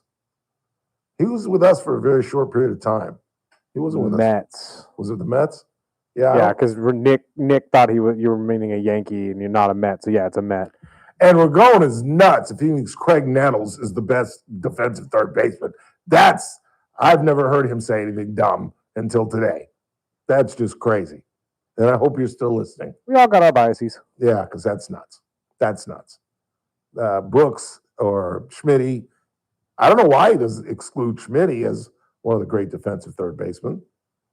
But Michael Jack Smith is the greatest third baseman ever lived. I thought the most interesting was my buddy Chet trying to convince me that Max Muncy's the greatest Dodger third baseman. I can see why people are saying that now because of his home runs in runs. playoffs. Yeah, exactly. That's what Chet was pelting me with. His playoff numbers versus Ron Say's. No, it doesn't. Because Mr. Say, pictured here on one knee, is part of Steve Garvey has turned his head because he's a conservative now and everybody else is liberal. But can y'all see that? That's Mr. Say on your right, or your left, I guess. Part of the greatest 4 quartet home run baseball players in history of baseball. Nobody has done what these 4 men did. This is Reggie Smith.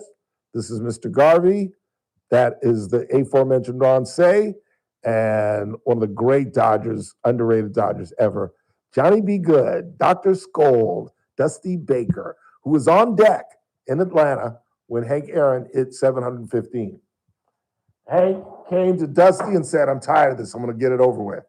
Al Danny's going to start me off with a slider. Then he's going to go to a fastball outside. And he's going to come back with a slider in, and I'm going to hit it over and knock this thing. And that's exactly what he did. Imagine being that good at your sport where you can just say, I'm just going to end this right now, Yeah. get it over with. And he did. Let everybody have their moment, and then I'm going to go on and do whatever I need to do. Yeah, he did it. He absolutely did it.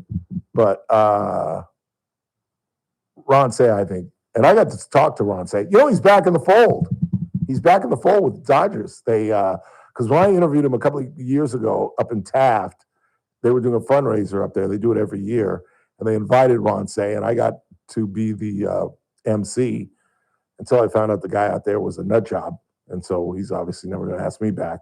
But I got to sit with Mr. Say, and he was on the outs with the Dodgers at the time. And I saw just recently, this season, they invited him back and feted him. And I think he's part of I think they posted his number. I can't remember whether they did, but I think Ron Say is the best third baseman in Dodger history. Let's go and take our final break of the night. Tomorrow's Wednesday. Mr. Howard Marcus will be joining us, and I'm pretty certain we'll be talking with somebody from Bakersfield Country Club. They are recently celebrating their 75th anniversary. And we'll talk with one of their officials up there. It's my absolute favorite course and favorite country club. And thanks to some very decent human beings like Paul Guerra and Jin Park and Steve Ryan and Kevin Smalls. And I get to play up there on occasion. It's pretty cool. It really is. I am, as I've always told you guys, stupidly blessed. I really am. It's crazy. Absolutely crazy. Final timeout. Keep it locked. The Charlie Kirk Show at the top of the hour. It's the Ralph Bailey Show. In the meantime, right here on News Talk 96.1 and AM 1180 KERN, where we stream live at kernradio.com. News Talk 96.1 and AM 1180 KERN. Welcome to Sundale Country Club, your home for golf, family, and friends. Sundale is more than golf. It's a jewel in the heart of Bakersfield. The proud home of the award-winning Phoenix restaurant, combining upscale dining with magnificent golf course views. Sundale Country Club will soon be your favorite getaway without even leaving town. To reserve a tee time or make a dining reservation, call 661-831-4200. Open to all, but ask about our membership benefits. Golf, family, and friends. It all comes together at Sundale Country Club. You've used KV Print and Bakersfield signs for all your print marketing products throughout time. Why? Because we've been doing it right for over 35 years. And now KV Print and Bakersfield Signs are excited to unveil our brand new 10,000 square foot state-of-the-art facility. At KV Print and Bakersfield Signs, we don't just print, we help bring your brand to life. From vibrant brochures and business cards to custom vehicle wraps to branded company apparel and eye-catching storefront signage. KV Print and Bakersfield Signs provides high-quality marketing materials that get you noticed. Whether you're promoting a new product, outfitting your team, or turning your vehicle into a branding machine for your business, we've got you covered with fast turnarounds, great prices, and the personalized local service you deserve. Are you ready to stand out? Visit kvprint.com or call 661-327-1772 today for a free quote. KV Print and Bakersfield Signs. Your brand, your style, our print. Cashback is not available on gas in New Jersey and Wisconsin. $5,000. That's the average amount of money people in the U.S. are now spending on gas in a year. $5,000. That's crazy. If you drive, you have to download Upside, the free app that gives you cash back every time you get gas. That's right. You can earn real cash back with Upside just by buying the gas you're already buying. You can literally start earning cash back today. I use Upside every time I fill up, and I've already made around $300. You're putting gas in your car anyway. Why not get real cash back? If you like free money, download Upside. I'm saving the cash I earn from using Upside to help pay for a vacation later this year. Download the free Upside app now to earn cash back every time you buy gas. Use promo code BUY to get an extra 25 cents per gallon on your first tank. You can cash out anytime right to your bank, PayPal, or a gift card for Amazon and other brands. Just download the free Upside app and use promo code BUY for a 25 cents per gallon bonus on your first tank. That's code BUY for a 25 cents per gallon bonus. Is it just me, or has watching television gotten way more complicated than it used to be? There are a million different services, lots of stuff you want to watch but can never find, and don't get me started on the bills. Well, thankfully, there's Philo, a better way to TV. For as low as $33 a month, I get the channels I love, MTV, BET, Food Network, you name it, plus everything that AMC Plus has to offer. And guess what? They better access the HBO Max Basic with ads plan and Discovery Plus, so I can enjoy all the best TV with one subscription. The best part? There are no contracts, no surprise fees, and just one low price. And their DVR is awesome too. I can save everything I love on Philo for up to a year and skip the ads when I rewatch them. That's a total game changer. I signed up directly at philo.tv. That's philo.tv, so I could lock in the best price around. Philo is the easiest decision I've ever made. Now the hard one is trying to decide what to binge next. You've got your whole life ahead of you, so choose a Medicare plan you can count on. And that's what you get with a Medicare Advantage plan from United Healthcare. With more than 45 years' experience serving its members, United Healthcare has plans with low monthly premiums that fit your life today and as your needs change tomorrow. The Medicare annual enrollment period ends December 7th, so go to uhc.com/Medicare today. United Healthcare Medicare plans. It's Medicare coverage California can count on. I'm JR Flores. Catch my show, The JR Show, weekdays at 2 p.m. Now, back to The Ralph Bailey Show on News Talk 96.1 and AM 1180 KERN.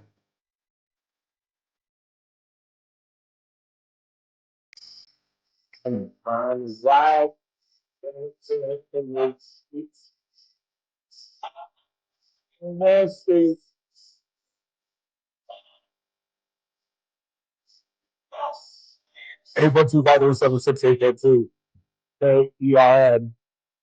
Just a couple minutes left, and I wanted to get into Curtis Sliwa and the New York race. They're trying to get Curtis Sliwa to get out, but it doesn't matter. Look, Zoran Memdani is the next mayor of New York, and I think Republicans should be happy about that. Give them what they want. Give them AOC. Let her take over. Let her be a King Jeffries. She's aiming, I think, at Charles Schumer's seat in the U.S. Senate. It's not up until 28, but I think that's her long game. Or maybe she runs for president. I hope she becomes the face of the party. I mean, give them a rope and let them hang themselves. Let's give socialism a shot in the greatest economic city on the planet. Let's see how that works out for you. And how raising taxes, 2% of New Yorkers make up 40% of the taxes. And now under Mamdani, it's going to be 47%. Where do you think those people are going to go? Do you really think if you're a billionaire in New York City and you're paying 40% of the tax and now it's almost half your income, you're just going to stay in New York and put up with it? Or are you going to go down to Florida where there's no state tax and live in West Palm Beach like the billionaire that you are, and you don't have to give half your money to the state? They are going to run for cover. They're about to do to New York State what Gavin Newsom has done to California, where people are just going to exit out. You watch our 2030 census. People are getting the Sam Hill out of California. And if my mother wasn't in Los Angeles, I'd be right behind him. I really would. I think by now I'd be in Beaufort, South Carolina by now. I've got enough money stowed away with Daniel Petrie, 401k, maybe live on some Social Security in a home that I don't have to pay for, on property that belongs to me, and just waste away my days in South Carolina playing golf on Hilton Head Island. But I would move to Sacramento now to be farther away from my mother. There's a difference between farther and further. Another Bailey grammar test or lesson. Farther is distance. Further is ideas. Like I took this idea further. It was just a wheel and I made it into a car. I took it further, but I hit the ball farther. Big difference. And nobody gets it right. Because everybody says further because it kind of sounds more intellectual. I hit that golf ball further than you did. No, you didn't. You hit it farther. Couple of text messages, and I'm going home to no television tonight. Nothing on TV. And no, I'm not watching NBA basketball tonight. What? I'm not going to go. Wait. Are you really? Oh, yeah. One of 82? I'll watch it. They should go to 56. My Cavs start tomorrow. We take on the Knicks first on ESPN. Oh, my God. You're a Philly fan. You've known and you're this. a Cleveland basketball fan? Yes, you've known that. Now, how did that come about? Honestly, that one I caught on because of LeBron. I started catching on to basketball like a year or two before LeBron got there. Carlos Boozer and Ricky Davis are always fun to watch. But once LeBron got there, that's when I sat my roots and said, okay, I'm here. Have you ever heard Reggie Miller talk about LeBron? In what context? Single most overrated player in the history of the NBA. I won't go that far, but that's what I said. I was like, I think he's a little overrated. He ain't the dude that. Came out of high school and lived up to the hype. You got to give him that much. You heard the rumors are coming out of a book from Westbrook saying he's fake? That LeBron is fake? Yeah. I concur. We'll see you tomorrow, y'all.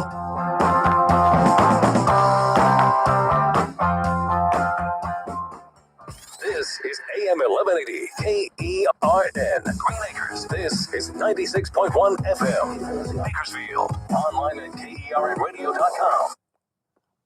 We're going to do the damn things. It's fine. We'll bust them out right now. We got to get these tickets away starting tomorrow, too. We got some gun show tickets to give away. All right. I totally forgot today, but. What did we do today? Silwa?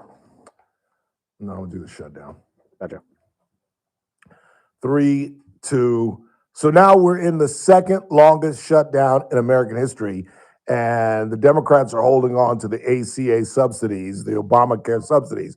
But the reality is the sunset, the termination period, was established by the Democrats in the Inflation Reduction Act. And there are people making more than $500,000 that are getting tax credits on this thing. It's crazy. Just sign the CR, get the government open, and then let's negotiate. 3, 2, It's that man again. Look what's coming up on the Wednesday TRBS. Well, it's a Wednesday. Our former federal agent Howard Marcus will join us, and we'll be talking with somebody from Bakersfield Country Club as they celebrate their 75th anniversary. All that and me at 3. It's TRBS, News Talk 96.1 and AM 1180 KERN. I'll see you at 3. Oh, Lord have mercy. Needed to protect federal property from protesters. I'm Ben Thomas. Vice President J.D. Vance is expressing optimism about the fragile ceasefire agreement in Gaza between Israel and Hamas.